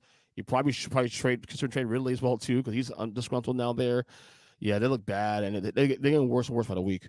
Oh, Calvin Ridley's not happy? Take your money and shut the fuck up, you no hands having fool. I can argue that they're worse than Carolina. I can argue that right now. I don't know that you'd win, but I'd listen. I can argue that. Their one wins against the Dolphins team without Tua. You know, but that's it. They're an easy F. Okay, AFC West, last division here. Kansas City Chiefs 7-0. Why are we not giving them an A? Why is this even a conversation? It's an A. It's an A, not A plus, because they're good, they're great, and they can still get better. I know. Patrick LeVon Mahomes II, worst statistical year, blah, blah, blah. This is a defensive team. These are team grades, not quarterback grades, not profile picture ratings, of whether you're hot or not. Just say it. Championship pedigree. The pedigree isn't the right word. There's no pedigree. These are all guys that did it before. And this isn't pedigree. These are the same fucking dudes. That's not pedigree. That's consistency. Pedigree is if it's the next team that also does it, right? Here's an example of pedigree. Shaq and Kobe Lakers, Kobe and Gasol Lakers. That's pedigree. It's two different generations. Kobe needed help for both. And in the interim there, he whined and wanted to get traded, which everybody seems to forget about. May he rest in peace. But that is pedigree, not what you keep saying. Also, the schedule, too. It's not like they're playing easy schedule either. They play tough teams. They beat the Ravens, beat the Bengals, beat the Falcons. Eagles are not a tough team. Stop it. The Falcons are not a tough team. Stop it. Well, I mean, look, they beat the Chiefs. No, they beat the Chargers. They beat the Niners. Banged up. I get it. But they're winning games. Just to win all the games. Clear and present signature win is opening week, period. Yeah. So, but still, it's an A for me. All right. The Broncos, 5-3. How do you not give this team an A or an A minus, even if you want to be a little critical? I mean, it's an A. It's an A. One of their wins is 10-9 over the Jets. How impressed are you? But yeah, A minus. Yeah, A for me. I thought they'd be a little bit frisky, but not this good. Not this good. And the thing is, they're 5-3 and still trying to figure out their identity. So EJ Christian is giving them an F for frisky. Anyway. Yes. Yeah. No. Broncos are A though for me. All right, LA Chargers 4-3. B. I feel like their easy schedule has given them opportunities that they haven't taken full advantage of. I am not in any way here to say I am disappointed in the Harbaugh debut. In fact, quite the contrary. I'm rather impressed with how close they've kept some of these games, frankly, even with Herbert getting a few injuries here and there. The loss to the Cardinals doesn't look that bad, honestly. In hindsight, no. Yeah. So, and they dominated those teams that are frauds. They didn't just sneak by. They won by at least 2 scores in games against the Raiders, Panthers, and Saints. And they won the Bronco game in a tough divisional matchup. Yeah, I got a B. B+. Jim Harbaugh, culture changer. And you're seeing it here. Everybody doubted me about them. I told you, except when the year started, if this team is in the mix for a wild card spot, don't be surprised. People were like, oh, well, it won't be because of the contract situation and the dead money cap. And I'm like, listen. We're evaluating this way too soon, though, EJ. We have all also said that their easy schedule in the front is easy. Now, granted, and they have a little easier with the Bengals coming up. And they have, for the most part, taken care of business so far. If you want to call 4-3 taking care of business, I guess. I mean, so the loss to the Steelers, not a good loss, obviously. I mean, it's a good loss, but it's a good team, but still not a good loss. Cardinals. The Steelers are a tough football team, and there might be the only. That's what I'm saying. Measuring up against them, that plays Harbaugh football better than Harbaugh. That's what I'm saying. But that's what I'm saying. That's my point, though. They have that losses to teams that Well, you said it was a bad loss. No. What I'm saying is that wording is wrong. Obviously, if we want to measure this team up against the best teams in the conference, they're not there yet. In other words, yeah, I think that's fair. Sure. However, there are people who said this Chargers season is going to be disastrous this year because of the changes they made because of the dead cat money and all the stuff. They weren't on this show. They were national press that don't understand. Oh no! It was on the Huddle Up podcast, buddy. Too also. Who? If I'm not mistaken, I think when I said so. This came up because I'm going to tell you now. So this came up during our prediction. It was actually on the simulcast we did on your show. Sure. We did our predictions for the year, and I said I'll take the Browns in the playoffs, but it's either Browns or Chargers. I was on the fence on those two teams. Right, and we laughed at you on the Browns. I still don't understand. I got pushed back on the Chargers also too. From whom? I think Jim was one of those people that was laughing me up. You expect me to believe that the Jim Harbaugh homer on the show of Huddle Up podcast? I got to find the tape. You'd best. I'll find the tape.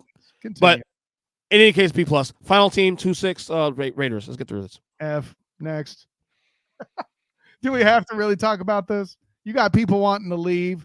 Uncle D-, quarterback. Yeah, and D-. Unfortunately, your guy, Antonio Pierce, was not designed for the job that this would take. Nobody. D-. Yeah, D-. I'm surprised. They feel like an 0-18, don't they? Kind of. But the 2-6. The Ravens help take care of that. I mean, the reason I'll give it D- because they beat the Ravens.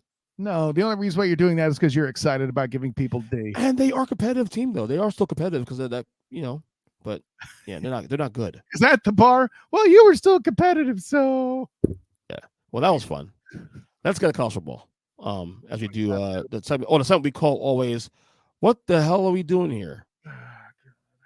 Top 25 AP polls updated. Down 4 spots. Missouri, number 25. I don't know why they're in the top 25, but that's a whole other question. Put Vandy back in, you cowards. Yeah, for real. Down 4 spots also. 24, Illinois. Have I not been consistently critical of this team since they've been in the top 25? Contrary to popular belief, I'm critical of other teams that are on the top 25, and Illinois is among them. So I'll put it this way. If they lose to the Golden Gophers, I don't see them digging themselves out of that hole. That's great. We got newbies here. 23, Colorado. Bowl eligible Colorado. It's about time, you cowards. By the way, Colorado should be in the top 20. I said it. No. You and I are the only Colorado homers we have in this space, man. Seriously. I'm not a Colorado homer. Stop it. Well, you know what I mean. All right. I also new to the 25. 22, Washington State. Sure. It's 7-1. It's 7-1 though. I mean, you see, you keep saying the 7-1, and normally I have the site up to look up records as you pull this crap. But I mean, is this a quality 7-1 we're talking about? Like, I know. Yeah, I agree. We'll talk about quality undefeated teams more on that later. Right. But excuse me. They have a quality loss to Boise State. That's exactly why they're in the top 25. All right, up 2 spots. Number 21, Army, unbeaten. I know why Army's here, and it's a good story. And I say keep them here as long as they're undefeated. That's kind of my attitude on Army. They're going to get knocked out. They're not going to make the playoff. It's going to be fun. Right. I mean, shoot, if they mess around and win the American, they might get the playoff. I'll take back with that. But I don't think they this is fun and all, but you don't play anybody, guys. Now the most hilarious thing on the planet would be is if they beat Notre Dame later in the year, then they would actually belong, ranked according to, well, by then it would be the committee. So yeah. All right. Up 2 spots, SMU. Okay. Other than maybe Indiana, which means more than Notre Dame and more than Iowa State and more than the other teams I'm critical of. The biggest fraud is SMU. More than Notre Dame, more than Iowa State. I'm not prepared to say more than Indiana. SMU is the biggest fraud. Okay, did everybody hear that? I hope so. All right, up 1 spot. No, down 1 spot. Sorry. 19, Ole Miss. Yeah, for now. They'll get knocked out, I think. I think for now. Yeah. Up one spot, unbeaten at 18, Pittsburgh. You're going to get your first one for the week. What the hell are we doing here? What are we doing here? What has Pitt actually done? All right, down one spot, Kansas State, 17. I'm not hearing an answer. I don't know. I have nothing for you, buddy. Of Youngstown State and Syracuse. Woo! I have nothing for you, buddy. On Pittsburgh. But you want to know what's happening? They're going to play a ranked team soon. And you know what I'm going to call this? One of these, it's going to be called the Criminal Informant Bowl, the CI Bowl. You know why? Because a fraud is going to reveal somewhere, somehow. SMU versus Pitt. CI Bowl. That's coming up next week. Anyway. All right. 17, up one spot. Down one spot, rather. Houston. Kansas State. I don't know why they're down a spot, frankly. I would put them at 15 right now, and we'll see who I would put them against here and just put them above in just a moment. Well, down 8 spots now, 16, LSU. Still the most confusing team to figure out in college football. I know that people that never talk trash on Brian Kelly will say that Brian Kelly's the reason for it. And if that's actually the case, then why are they even in the top 20? You know, I literally don't know what to make of the Bayou Bengals. I don't know that I'll see a world where they'll fall out of the top 25. I don't think they'll have that big a collapse to finish the year, but it's on the table, right? Right. Yeah. All right. Up 2 spots. I'm 15. Boise State. I love it. I could also make an argument for slightly higher. Like, I think they should be ranked higher than Indiana, but I don't think they should be where Indiana is, if that makes sense. Right. Yeah. Up one spot, 14, Alabama. I don't hate it. You know, I don't hate it. I'll say this. This could be the game that knocks LSU out of the top 25 if they get a third loss. Quite frankly, it could be both teams because they play in 2 weeks and the loser that game's out, I would say, at this point. So, yeah. All right. 13, unchanged, Indiana. You just mentioned them. The biggest fucking fraud on this thing is Indiana. It's not close. EJ Christian, I don't mean to take more of your time of what's already in a long episode, but I know somebody is going to ask me the problem that I have with Indiana being in the top 13 as an undefeated team. And my list of reasons are the following: FIU, Western Illinois, UCLA, Charlotte. They're the 49ers. Did you know that? Maryland. What conference are they in? I can never remember. Northwestern, the dregs of the Big Ten, Nebraska, the Lucifer Morningstar team I tried to tell you, but you wouldn't listen, and Washington, who isn't impressive anymore because they don't have the same coach. They're not the same team. They're not even the same. Like, the quarterback even is on the bench somewhere in the NFL in Atlanta, right? Why are they 13th? What is this? All right, we got a tie 11 here. Let's go first. 11B, Iowa State. Iowa State again suffers from the same issue that Indiana does, but yeah, there's no but. I've been critical of Iowa State even as a Big 12 team. I think both of the Indiana and Iowa State should be ranked behind Boise State. You know, I'm not going to say behind Army, but like, you know, Clemson, what the hell? Yeah, Clemson 11A, down 2 spots as well. No, there's no A and B. There's just a tie because it was votes. This isn't one. Right. No, I get it. I'm saying it's 2. Yeah, but just you're trying to squeeze it in, and I won't let you. Stop trying to make fetch a thing. Okay. My show. Shut up. It's my show. Number 10, up 4 spots. Texas A&M. I know that they're allegedly the top team in the conference, but does it feel that way to you? The only people who think that they're actually the top team in the conference are SEC fans, specifically Aggie fans, and Notre Dame fans that want to justify their existence. So A&M? Yeah. Okay. No, they're not top team in the conference, but they might get in the playoff now as a result if they pace themselves well here. I'll look at the schedule later on, but I'm told they're the top team in the conference by people who don't talk trash on them. Yeah, in a conference that has Texas and Georgia and Tennessee. But they're the top team in the conference, EJ. That's what I keep getting told. Yes, that's cute. Number 9, up 2 spots, BYU. Yeah, this is where they belong. Okay. Up 4 spots, number 8. Dean, you mean number 20 Notre Dame Fighting Irish? Yeah. Okay. Yeah. Number 8. Okay. Unchanged. Number 7 Tennessee. Oh, but they did get their G5 revenge. They did beat a ranked G5 team, so that's important, and they have a quality loss in Northern Illinois. So we should definitely make them a top 10 team with that juggernaut of a fucking schedule. Number 7 Unchanged Tennessee. You're the only 10 I see. What's up? So God, I love this podcast. And you're going to try to talk politics after this? Anyway. Yeah, oh God. I have struggled mightily with Tennessee throughout the year. You know this. We had a big conversation about them. That was actually pretty good last week. I think it's fair to put them where they are for right now. Yeah. Because at this point, being undefeated or not should certainly matter. So yeah. I'll say this much: they're better than one of these two teams here in the next 2 spots, in my opinion. I think Tennessee is better than number 6 Texas. No. Oh, not okay. one spot though. That was really confusing. Yeah. I get it. I don't understand how they lose a spot to a team that upset Alabama. For fuck's sake, what the shit are we fucking doing here?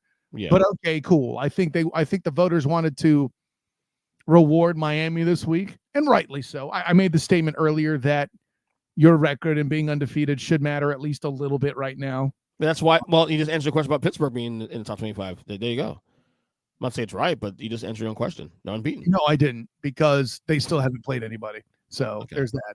Okay. All right. Number 5, up one spot, Miami Hurricanes. Yeah, they're the team that I think Tennessee's better than. I would agree with you today. Yes. As that's weird for me to say it, but I mean, listen, Heupel has done a good job. I've had my doubts, and he's won the games where I've brought that into question. So I'm in no position to continue to question him until he gives me a reason. All right, so the next 4 is last week unchanged. 1 through 4: Oregon, Georgia, Penn State, Ohio State. I'm sorry, didn't Penn State struggle against Wisconsin? Yeah, they're below Miami right now. They're below Tennessee right now. And matter of fact, Penn State should only be ahead of Notre Dame on a technicality of being undefeated and not having lost to a G5 team. Let me ask this question before we get out of here. And do this in about a minute if you can. I mean, we did this last week. I don't care about records, this and that. Just the eye test. Give me your 5. I'm not saying where they should be ranked. I'm saying who, in order, top 5 teams right now are the 5 best teams in your opinion in college football, regardless of record and regardless of who they play. Texas, Georgia, when they come to play.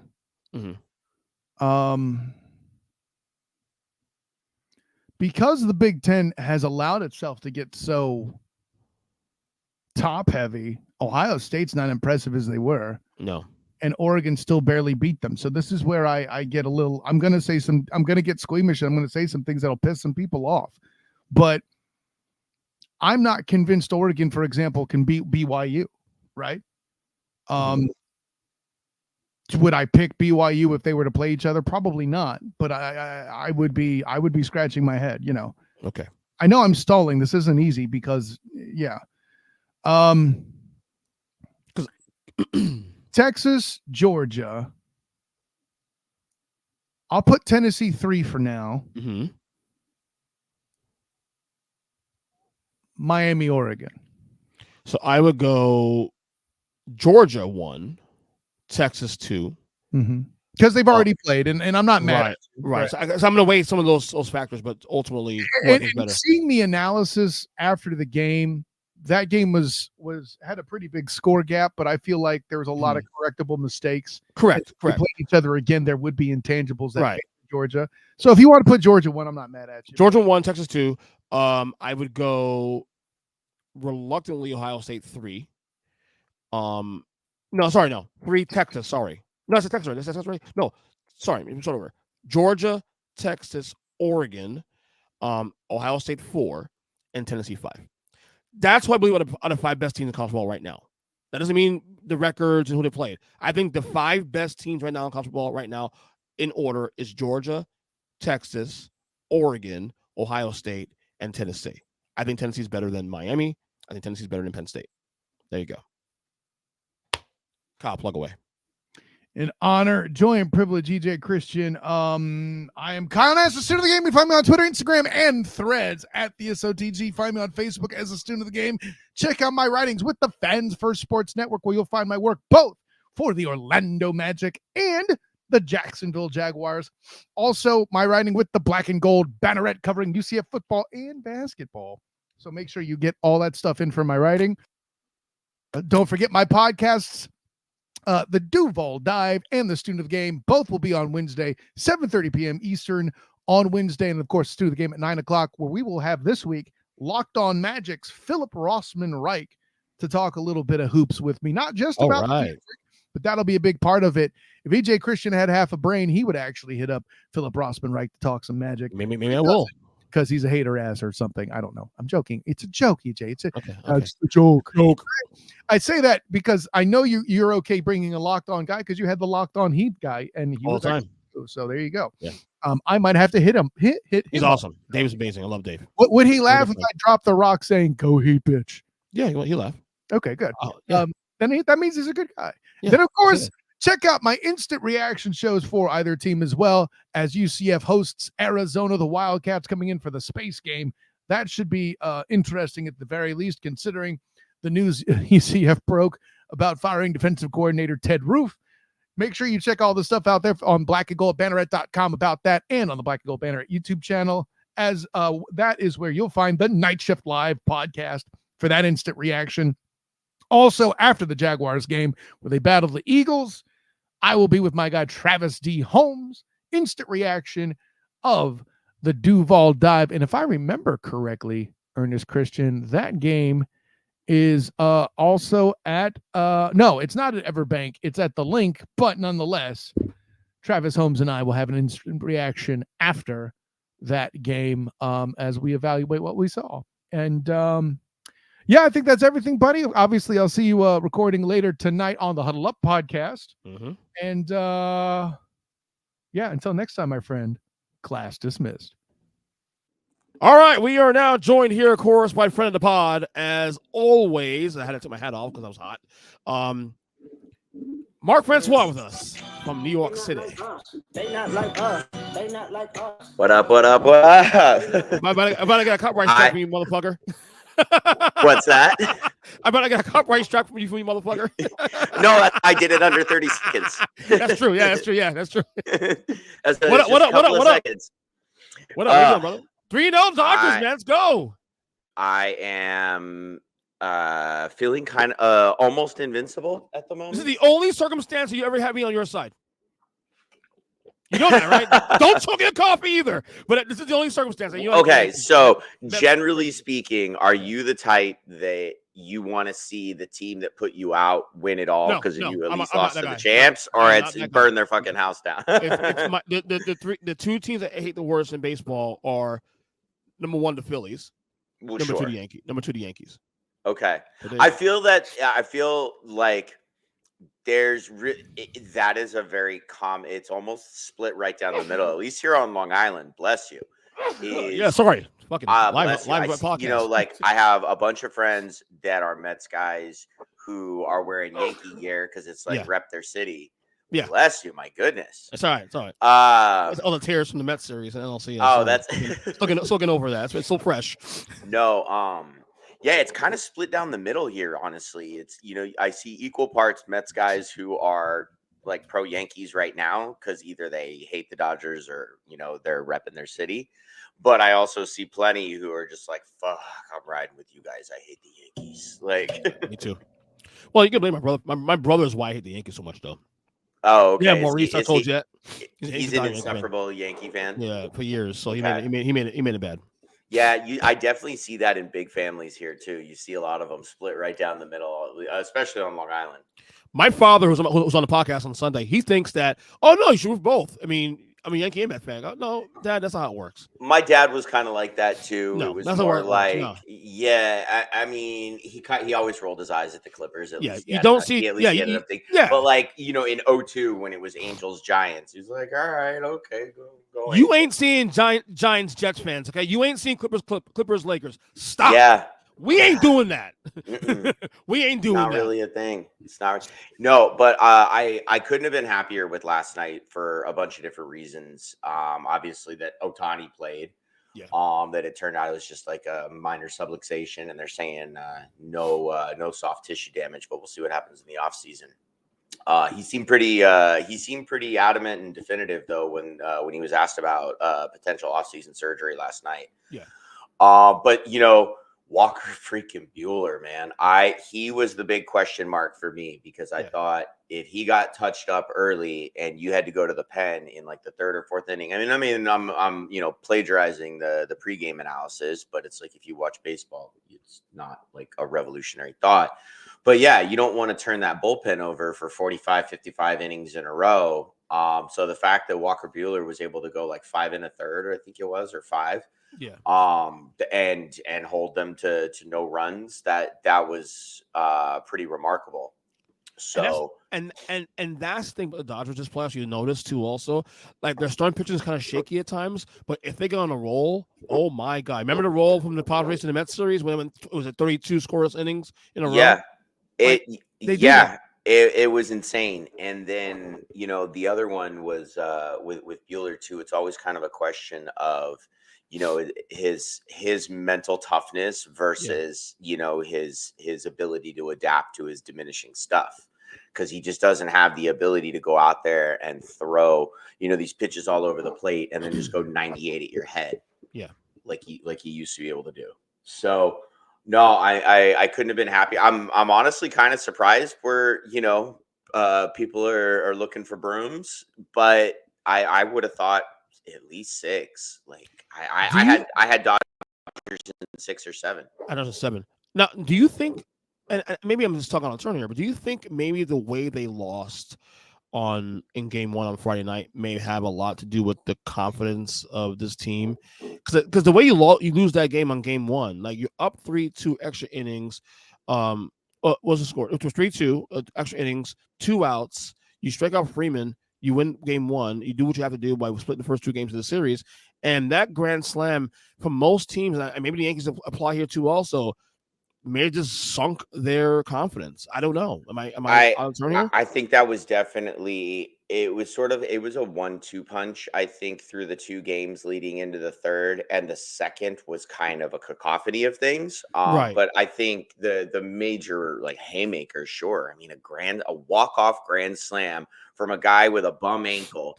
The at-bat took place at the literal exact same time as Kirk Gibson's, 8:37. And if you lay the Vin Scully call and the I saw that video and the Joe Davis I saw call, that video. Yes, a very cool, like goosebump kind of video. But aside from that, if you listen to it, what's eerie is right when both Vin and Joe say she is gone. It's it's like perfectly synced. Yeah. And you could tell like they didn't screw with it, or at least not to my ear, they didn't screw with it, because it's like other parts of it are misaligned and stuff. But then right at that moment, they scream, "She is gone!"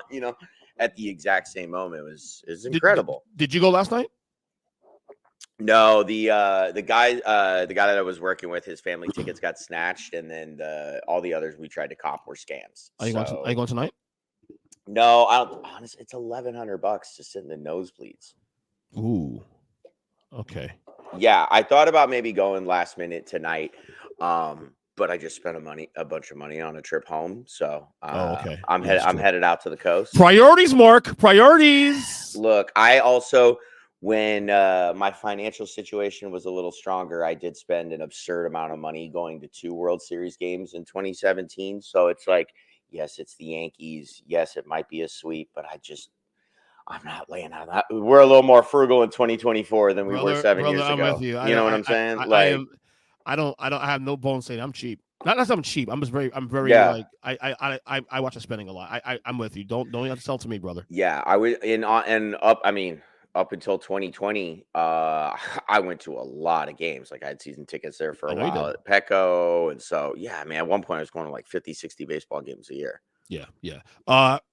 I mean, this is pretty much. I mean, if this series ends tonight, Freddie Freeman MVP, right? Has to be.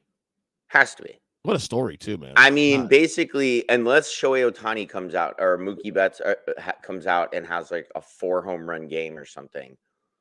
But even at that, I still don't understand how anything kind of outweighs the Grand Slam. I feel like Yeah. Hideki Matsui did less in 09 to get it than Freddie Freeman has already done.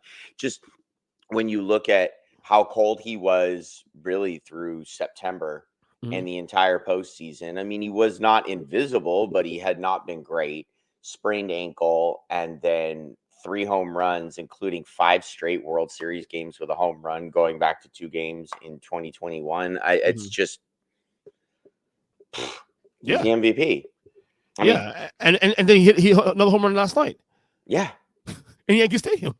I mean, what are we doing here? Like, is this like the series literally changed on that home run? Like, yeah, we're literally looking at a 1-1 series at the very least. If he strikes out, I think a few different things. I think Aaron Judge getting plunked in the ALCS, taking that one in the chest, has kind of messed with his head, and then also his mechanics are a little screwed up right now. They keep talking, all the analysts that were ball players keep talking about how he's flaring his left hip too soon, and it's causing him to lose reach and be behind on a lot of pitches. Yeah.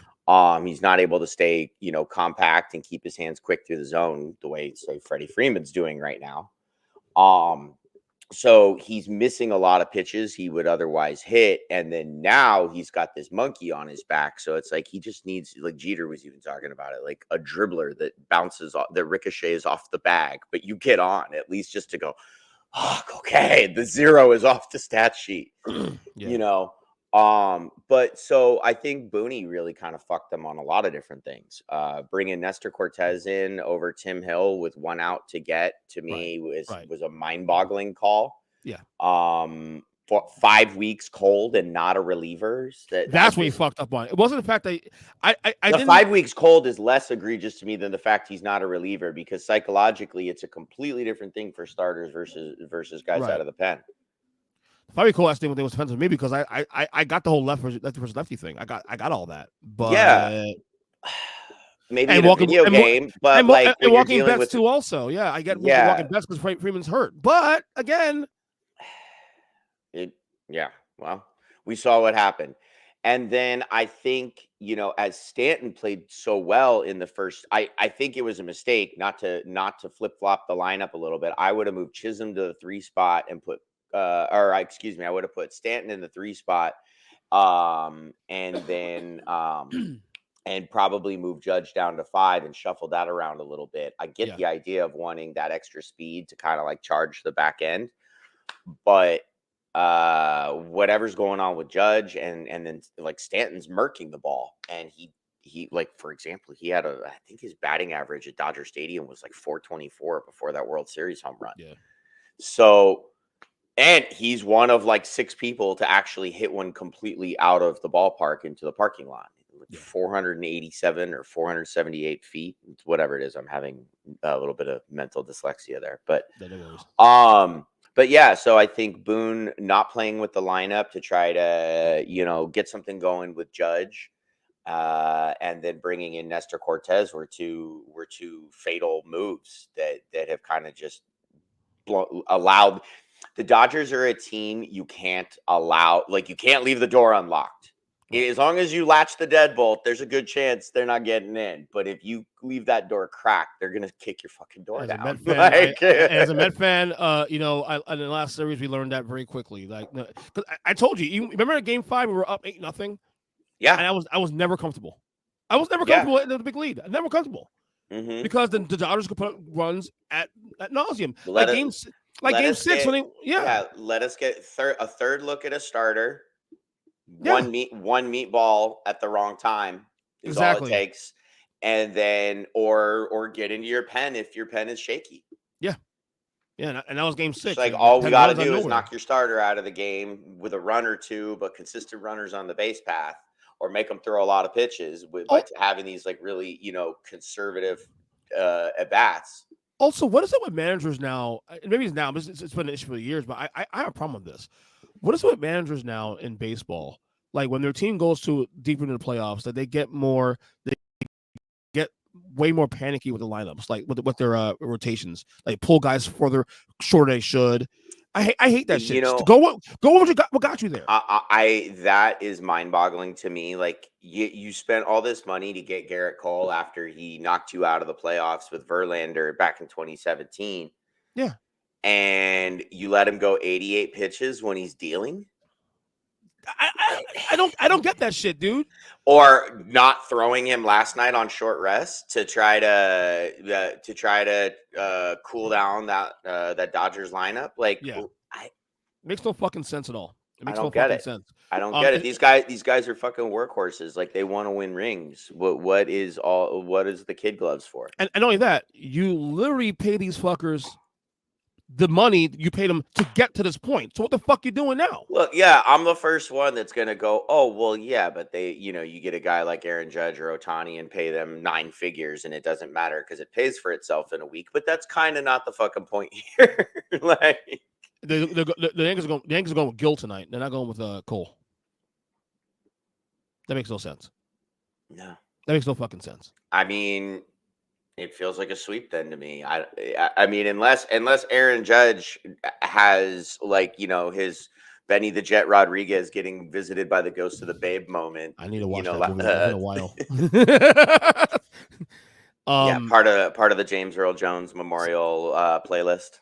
Sounds like Aaron Judge is now the modern day Clayton Kershaw now. At least from a batter's perspective now.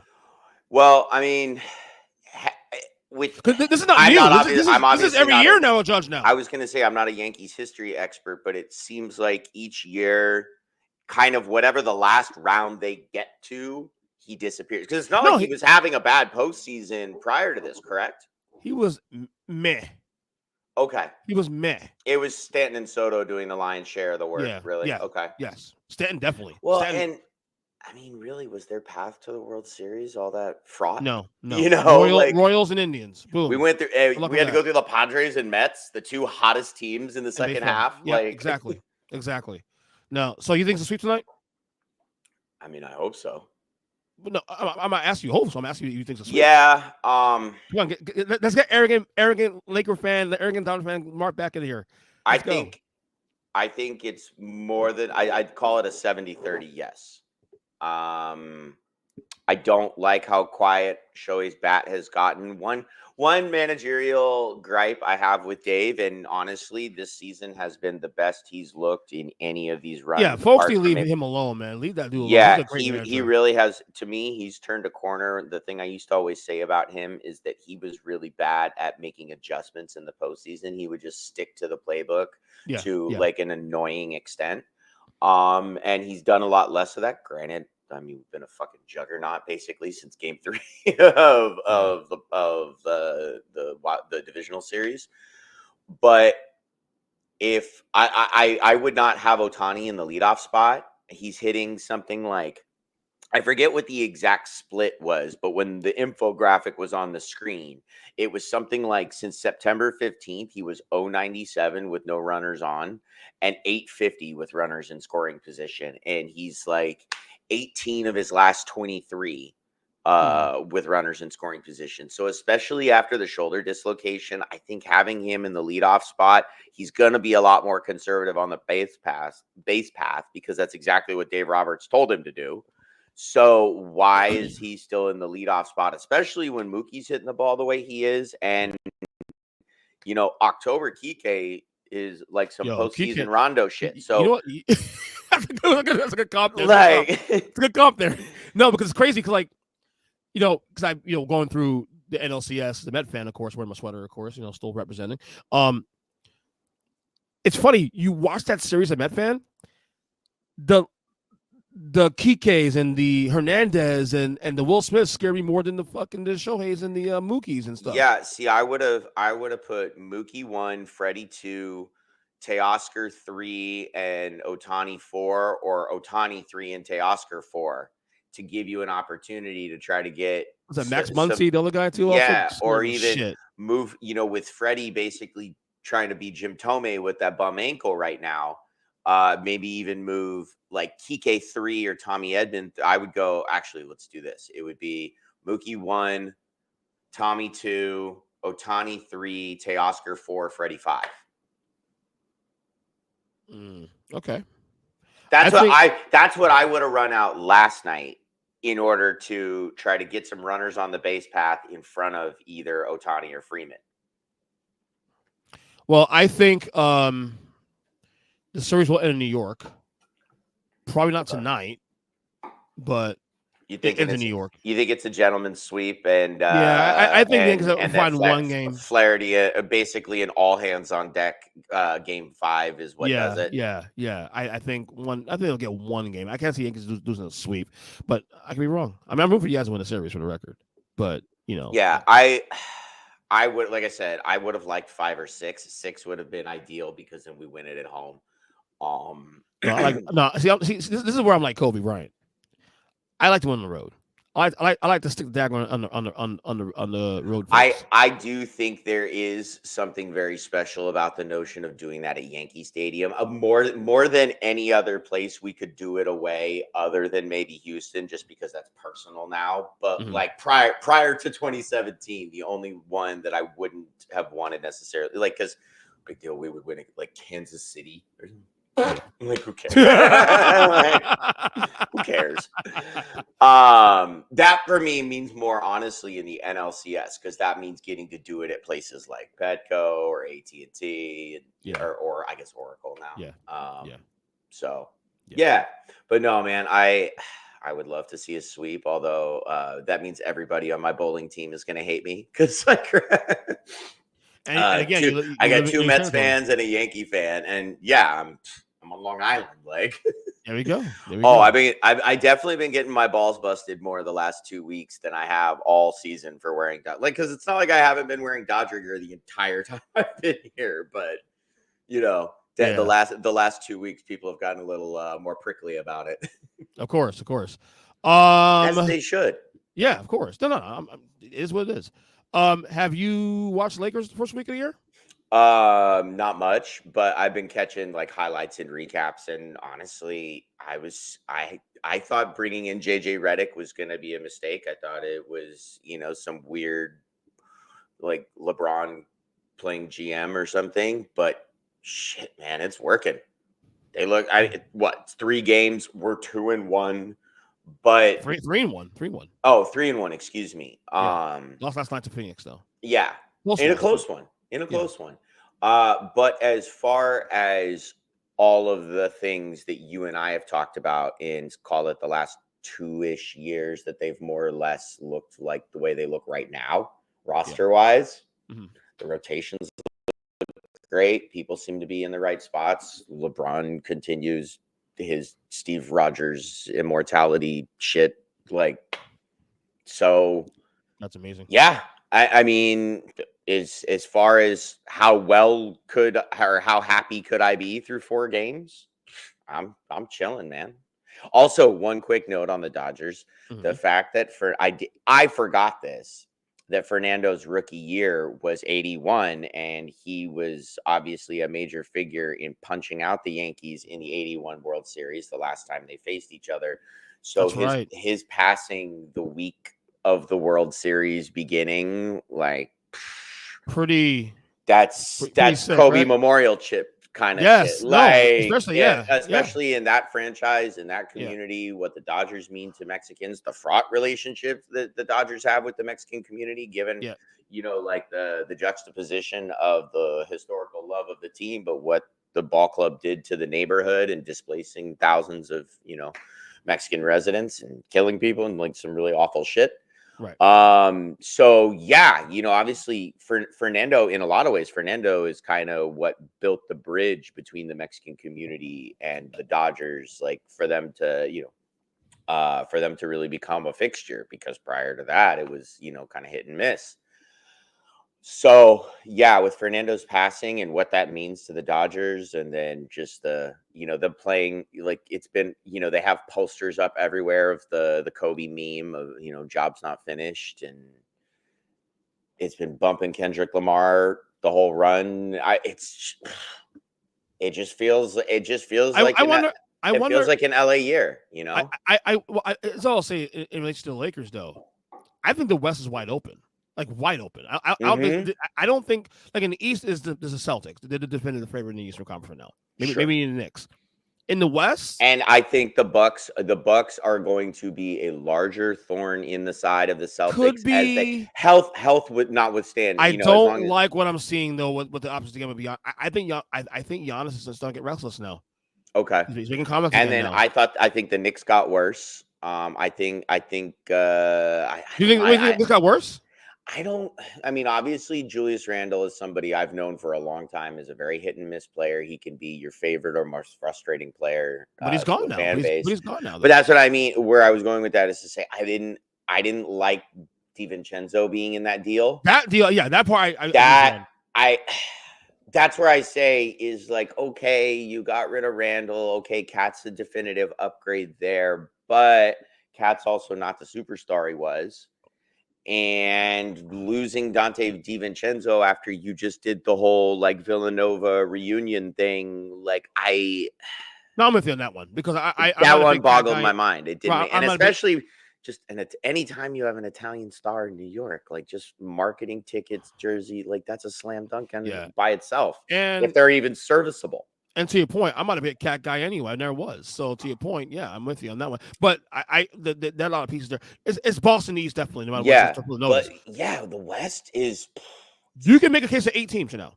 Phoenix, Denver, Dallas, New Orleans, Lakers, Minnesota. Yeah. So I mean, it's going to be one of those things that probably doesn't merit any serious discussion until the All-Star game. Of course. I mean, we know the season doesn't really start till Christmas, and they doesn't look like the season until after the All-Star break. So, I got to say though, it seems by all measure, JJ is an obsessive coach. Mamba mentality kind of stuff. I like what I see so far from him. And he's a basketball freak. And that's the kind of guy that I want coaching the Lakers. That's who it needs to be in order to gain the respect of the fans and the team and do the work that is necessary. So, they look fantastic so far. Yeah. All right, one last thing, which is why you're here, besides Dodgers, of course. Today's 1 week to go, buddy. Yeah. Here are the polls. Nate Silva's polls so far. It's tightening. It is tightening here nationally. Colorado's up 1.2 right now. Yeah, we can get into the granular shit there, but I just have to say how I understand. Like, I'm literally having conversations. I was having a conversation about this today with a naturalized citizen friend of mine who loved Bernie and was an RFK supporter. But this person also is not super politically engaged as a casual consumer of news, but will do their reading. So we were talking about it, and they were in the voter apathy camp. And what continues to boggle my mind is people are just so in their little silos that they really don't understand the degree of the threat that we face if Donald Trump wins this election. Yeah. They really don't. And it's heartbreaking to me because, obviously one of the subjects that I nerd out on the most is the fall of the Weimar Republic. And we've talked about it before, the parallels are terrifying, and which kind of leads us right into the literal fucking Nazi rally that they held at MSG this weekend. I mean, it was it's the meme of Pam from The Office. You could literally show the one from 39 that the actual Nazi rally that the German American Bund hosted at MSG in 39 next to the images and comments. Of course we could sit here and talk about Tony Hinchcliffe by now. That thing is viral as what do you think about that? I thought it was disgusting. I thought it was disgusting for a few different reasons. Obviously on its face, he said, okay, I am a massive consumer of stand-up comedy. I go to the New York clubs probably once a month. I love stand-up, have since I was a kid. I am so fucking done with all of these manosphere Joe Rogan, Dick Ryder, Matt Rife wannabe bullshit punching ass down comics. They're doing 1930s blackface in 21st century format. They're making it's low hanging fruit. It's punching down. It's not fucking funny. Like, it's only funny to assholes. So Tony Hinchcliffe, Joe Rogan, Matt Rife, Andrew Schultz, all those motherfuckers, they're trash. They're trash. Not And in Schultz the guy, case not of Schultz guy like, either. yeah, fuck Schultz. He's a total culture vulture. He says awful shit about like black women, and then he gets Charlemagne the God up there to like go, oh, that's so funny. Oh my God. Okay, here's your cookout pass. No, it's fucking bullshit.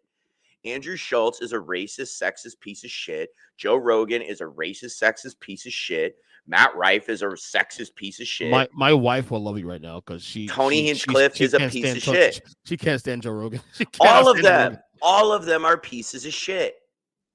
And so, like, and the comedy world, for example, is disgusting and really difficult for women. And there's a lot of really talented, funny, also beautiful, which has nothing to do with it, but all these incredibly like talented women and queer people and people of color who are working the clubs, and they're way fucking funnier than these assholes, but they go viral for saying shitty things to their audience because crowd work is like the TikTok algo feeder now.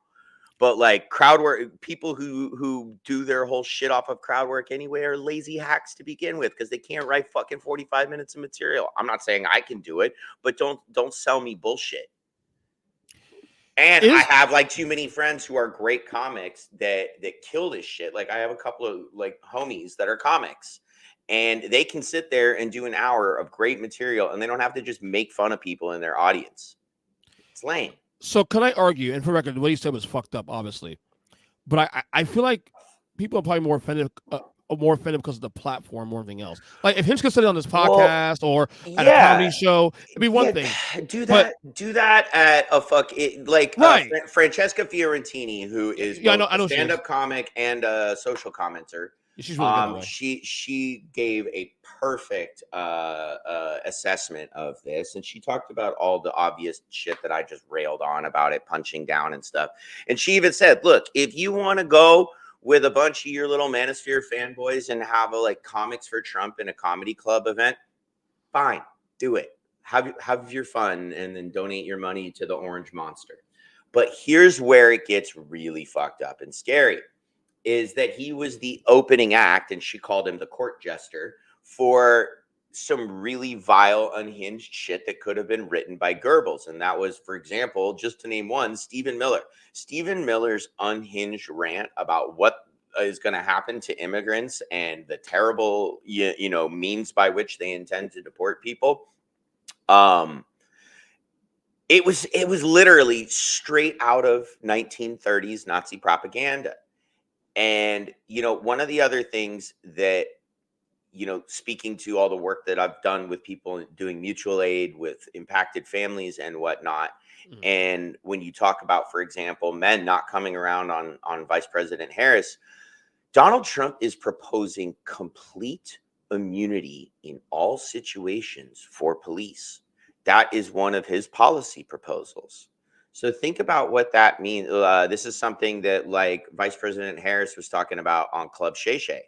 And so it's like, I don't want to feel like I'm shaking my finger at like black men or anything, but I think this is a really serious point that a lot of people, especially if you cared about what was taking place in 2020 and you supported the George Floyd Justice and Policing bill, the literal opposite of that would happen if Donald Trump were to win the presidency, and police officers would have impunity to arrest and kill people with no legal recourse.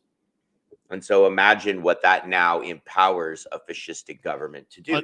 Unfortunately, casuals do not follow this shit like you and I do, and don't see the broader risks of this. Yeah, it's like the famous poem from the Holocaust. First they came for so and so. First they came for blank, and then they came for blank, and I said nothing, and then they came for me, and there was no one left to talk. That's literally what's happening right now. It's going to be trans and undocumented people first, and then it's going to be the people that supported them, and then it's going to be the people that spoke out against President Trump or worked against President Trump, and then it'll be, henceforth anybody that does anything that pisses off the Star-Spangled Nazis. Do you so what is your feel now a week from this election? Because I don't have a feel. I don't have a feel about this anymore. I've lost. I think, I've kind of stopped looking at polling. To me, it's all going to be about turnout and whether or not voter apathy or voter turnout win the day. It is bothersome the extent to which Vice President Harris is still failing to capture men. I am deeply bothered by people I know who are very intelligent riding for third-party candidates, because it's like, I understand your point ideologically, but we don't have any, it has not been a thing in this country in 35, 40 years where a third-party candidate has been able to do anything more than disrupt the race. And when you are talking about a threat so imminent and so emergent as what a second Trump administration would look like, to sit there on your little soapbox and stamp your feet and vote for Jill Stein, fuck you. Honestly, fuck you. You're an idiot. I'm not sitting here dick riding for the Democratic Party or any of that. Never have. There's so much, but there is no pathway to public funding of elections, overturning Citizens United, rolling back the lobbying condition or the soft money condition that we find ourselves in. There's zero pathway towards that if Vice President Harris doesn't win this election. Right. And that's what I keep telling folks in my own family who are on the fence about this because of the same issue, that yes, it's a lose-lose, but it's actually a lose-and-lose, total loss. It's like this doesn't really happen in video games anymore, but it's like when we would play Super Nintendo. It's like game over, no more continues. You know what I mean? Right, exactly, yeah. If Vice President Harris doesn't win this election, the odds are very high that we don't get another try. So the bipartisan returns I've heard so far from bipartisan sources is that so far the early voting, she seems to be doing very well. That's what I've heard so far. I think, I want Vice President Harris obviously to win the election. Yeah. I think if it happens, it's going to be a lot of people who ultimately hold their nose and vote for her, who don't agree with her. Yes, it's going to be a lot of women, I think, who would never admit that they're not voting for Trump. And then when it's just them alone in the voting booth, they go for Harris. That's what I said too, Mark. I also think that white people in this country are just we need to just stop trying to come up with excuses and euphemisms for it. White people in this country are broadly racist. It's just that simple. They don't want to see black people in charge or women in charge. Well, they'll say that Obama 8 years. I can't tell you how many women I hear in places like where I grew up and where I live now that are overwhelmingly conservative as a whole, even if they're adjacent to blue cities. But I can't tell you how many smart, seemingly liberal ass women I hear go, yeah, I could just never have a woman as president. A woman could never do it for all these stupid sexist. It's internalized misogyny. But would you think that that's actually probably shrinking now as we become more progressive? It 100% is. I'm just saying it's mind-boggling to me that that's still a thing. And I think it's more of a thing than people probably realize in 2024. Right, especially in places like the swing states that matter most: Pennsylvania, Ohio, Arizona, Nevada, Georgia, North Carolina. I think she's going to get North Carolina, though. I think so too. Also, and that could be replaced. That could replace probably her losing one of the states in the blue wall, Michigan or Wisconsin, or I think Michigan is probably a little better chance. Wisconsin is the one that worries. Actually, no. What am I saying? Although, when you look at the numbers of Puerto Rican voters and the Puerto Rican celebrities. Do you think that my dad called me? My dad called me yesterday. We did the podcast. He was on the podcast on over the weekend. Him and my brother. and we were discussing all this stuff. And then he called me yesterday on FaceTime saying that he thinks that the Puerto Rican joke that Tony Hinchcliffe made at the MSG rally on Sunday could have an impact. Do you think? Well, I mean, okay, think about it. Is it overrated? Is it overrated? You think though? Yes and no. Think about this. I posted a stat on it yesterday. You got 1 million Puerto Ricans in Florida, 1 million Puerto Ricans in New York, hundreds of thousands in various swing states. And what Michigan was decided in 2016 and 2020 by something like 10,000 and 50,000 votes respectively. Yeah. So if you got 30,000 Puerto Ricans in Michigan, that could do it because, and then immediate, because, and then again, here's where it comes in is within minutes of that story hitting the wires, J-Lo, Bad Bunny, Ricky Martin, and then several other prominent Puerto Rican celebrities came out and went, yeah, we're with Harris. That was disgusting. Here's my one pushback on that, Mark. And I'm not saying you're wrong here. And I told my dad this just on the phone as well. Is that let's focus on PA for a second though. They said it's quarter million Puerto Ricans in PA. Of the quarter million Puerto Ricans, you assume what 75% of them are probably Kamala anyway. I honestly couldn't tell you. I don't know. That's I don't know I haven't. How many of those are actually? I haven't been an East Coast voter long enough, and been around this. How many of those are actually swing voters that actually don't already have a vote anyway? That's the thing. That would be probably the biggest question mark is what were the splits among Puerto Rican voters prior to the Nazi rally at MSG? and of those, are they gettable voters? Number one, A, and B, of the ones that are gettable. Are they the same with the Gaza issue? Are they apathy? Are they defense? Yeah. Or is it one of the there's obviously the Puerto Rican voting bloc is not a monolith like any voting bloc, but in the bit that I've come to understand, it seems like I don't really have a read on, frankly, where the Puerto Rican community broadly stands with Palestine. Other than that, I saw a whole lot of Puerto Rican people on the street when I went to the marches during UN week. I would say safely the Puerto Rican vote is 60-40 Democrat Republican, maybe even 70-30. Okay, but again, Trump has changed. The Trumpism of it all has changed a lot of things. I would say a lot of the Puerto Ricans and Cubans I met in Florida in places like Broward and, Fort Myers and stuff like that. Totally.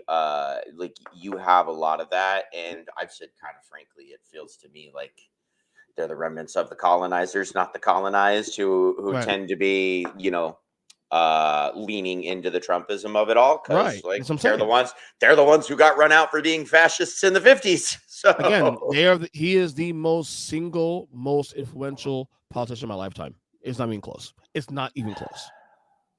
God, it pains me so much to say that, but yeah, because good, bad, or otherwise, exactly. He has immeasurably changed on both sides, the landscape and the discussion.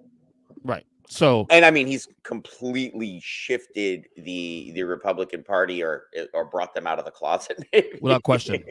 So I'm gonna let you go now, but I want to bring him in next week after Election Day. Yeah, to react to this. That's actually perfect because I'm doing a little bit of traveling, getting my early voting done tomorrow. As a matter of fact, I'm going in actually. With my wife. Yeah, so I don't know if this is a thing in New York. Obviously, we've heard a lot of stuff in the recent years about fuckery with voter rolls and whatnot. But this is kind of strange. I've actually done my voter registration 3 times because I've had to replace my driver's license a couple of times. Oh, okay. I'm a dipshit. Yeah. And so as my friend as my good friend says, he quotes Varsity Blues at me that I'm the damn dumbest smart kid he knows. But yeah, I've done my voter registration in New York now, in the same residence 3 different times. And I've not received any of my voter information in the mail. So I got to check and see what's going on here with the state of New York and get that done, figure out my early voting spot is. But yeah, I mean, I know that's a thing in Georgia and other places, but didn't know that. Don't know. trying to get that handled. But Yeah. yeah, I would. I'll be doing some traveling. I'm flying back on election day, so we'll. Okay. Well, we'll link I'm up sure I'll definitely. be texting you feverishly all night once I get As back to we New do York. every cycle. You and I always on top of that. Yeah, it go ahead. does seem like with all of this crap now. Okay, one side thing we have to talk about Yeah. is Get 2 minutes. Go ahead. mailboxes full of ballots getting set on fire in 3 states. What the Arizona? actual Did you hear that about shit? Arizona, Yeah. Arizona, Oregon, and Washington. So it happened in Phoenix, it happened in Portland, and then it happened somewhere in like Western Washington or Eastern Washington or something. Right. And Democratic strongholds too, especially too. Which Yeah, is very interesting. I'm super curious to find out which side of the line ultimately when they find the person guilty of this, because it's gonna be it's the feds looking for him, so it's not if but when. But yeah, I'll be very curious to see what party affiliation the guilty person is. And I think I have an idea. They'll still blame the Dems though. It wouldn't matter. Dems. It wouldn't matter if the guy had like 4 charges pending for being in Republican J-State. shoots at Trump. It's Obama's fault. Yeah, it was going to be an anti. Oh my God. There's one that cracked me up. It was when they had this stupid boat rally in Florida. There were people literally out there going like Heil Trump and like showing Nazi shit. And they said they were literally they were Antifas in disguise trying to get the friendly, loving Trump rally labeled as Nazi. Bro, I'll tell you the funniest one. It's funny. I tweeted this morning. There's a moron. His name is Jared Lesko, some guy on Twitter, that says that, quote, that basically Tony Hinchcliffe was paid off by the Democratic Party and Kamala Harris to do what he did on Sunday. I'm like, bro. So I retweeted him. I retweeted him and go, the absolute definition of brainworms in human form. He's the brainworm that ate Robert Kennedy's brain or something. I even tagged him too. I'm like, dude, are you okay? Are you okay? Yeah, but what it is? My mom even said it so eloquently yesterday. We were texting back and forth because she was, expressing her exasperation about all of her boomer peers and all the crazy shit that she sees on Facebook. And she said, people are ringing the gong of fascism, and these fucking these idiot peers of mine got their heads so deep in the Trump sand that they can't even hear it. They lost the plot, brother. They have completely lost the thread, man. It's crazy. So last thing here, I gotta go. Yeah, I do too. No. Prediction election. Formal prediction? Or are you gonna stay away from that? I think it's gonna be painfully close, but I do believe Harris pulls it out because I feel like if Joe Biden could, like, she can too. Yeah, but she better come with bring the rain in her administration from a policy standpoint. Just and from stay away from fucking Liz Cheney, please. Enough of Liz Cheney shit. God damn, dude. God, yeah, seriously. I get it, but that's not like she had. I get it, I don't. Yeah, she had her moment in the sun. Like, just stop. But she's got to bring the rain from an administrative or like policy standpoint and actually start getting money back in Americans' pockets and making it a little easier to live here. Or it's just gonna be a stay of execution until 2028. We're gonna be right back where we started. All right. So, Mark, we'll talk to you next week on the show after the election and react, and hopefully it's good news for us. So, Viva los Doyers way. You got it, brother. All right, that was Kyle Nash and Marc Francois coming to you on the podcast. Again, the Tuesday edition of the podcast. We'll be back on Thursday. A couple of items here to touch on before I get out of here. 3 things, actually. Number one, the Colts have benched Anthony Richardson. As we're recording that, they have benched Anthony Richardson in place of Joe Flacco. That's the right move. Obviously, the Anthony Richardson thing, he's not playing very well. On top of that, him saying that he was tired during the play, and I feel like that didn't play well in the locker room for the Colts. So I think that benching him is a good idea. Number one. Next item also came in here as well is that Texas receiver Stephon Diggs is out for the season with a torn ACL. That is bad news for the Texans. Obviously for that. Also check out, of course, you know all my work. Obviously, the main show, but I have a bunch of other podcasts I do. I appear on Huddle Up podcast every Tuesday, 8:30 p.m. Eastern Standard Time. Check out every week on YouTube, Twitch, Facebook, you name it. But also, I have what I call a B side of this podcast called Unfiltered. Unfiltered. It's a B side. It's like it's me ranting on things during the day in my car, no video really. This kind of reacting to things that I wouldn't do here, not have time to put in here. So you can check that out on any podcast feed. Also, but all the content, of course, on my YouTube page at youtube.com/Earnest Christian. That is it for me. I got to go pick up my kids from school. We are good, and we will talk soon. God bless y'all. Guys, don't forget to vote as well, too. All right, later.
Thank you.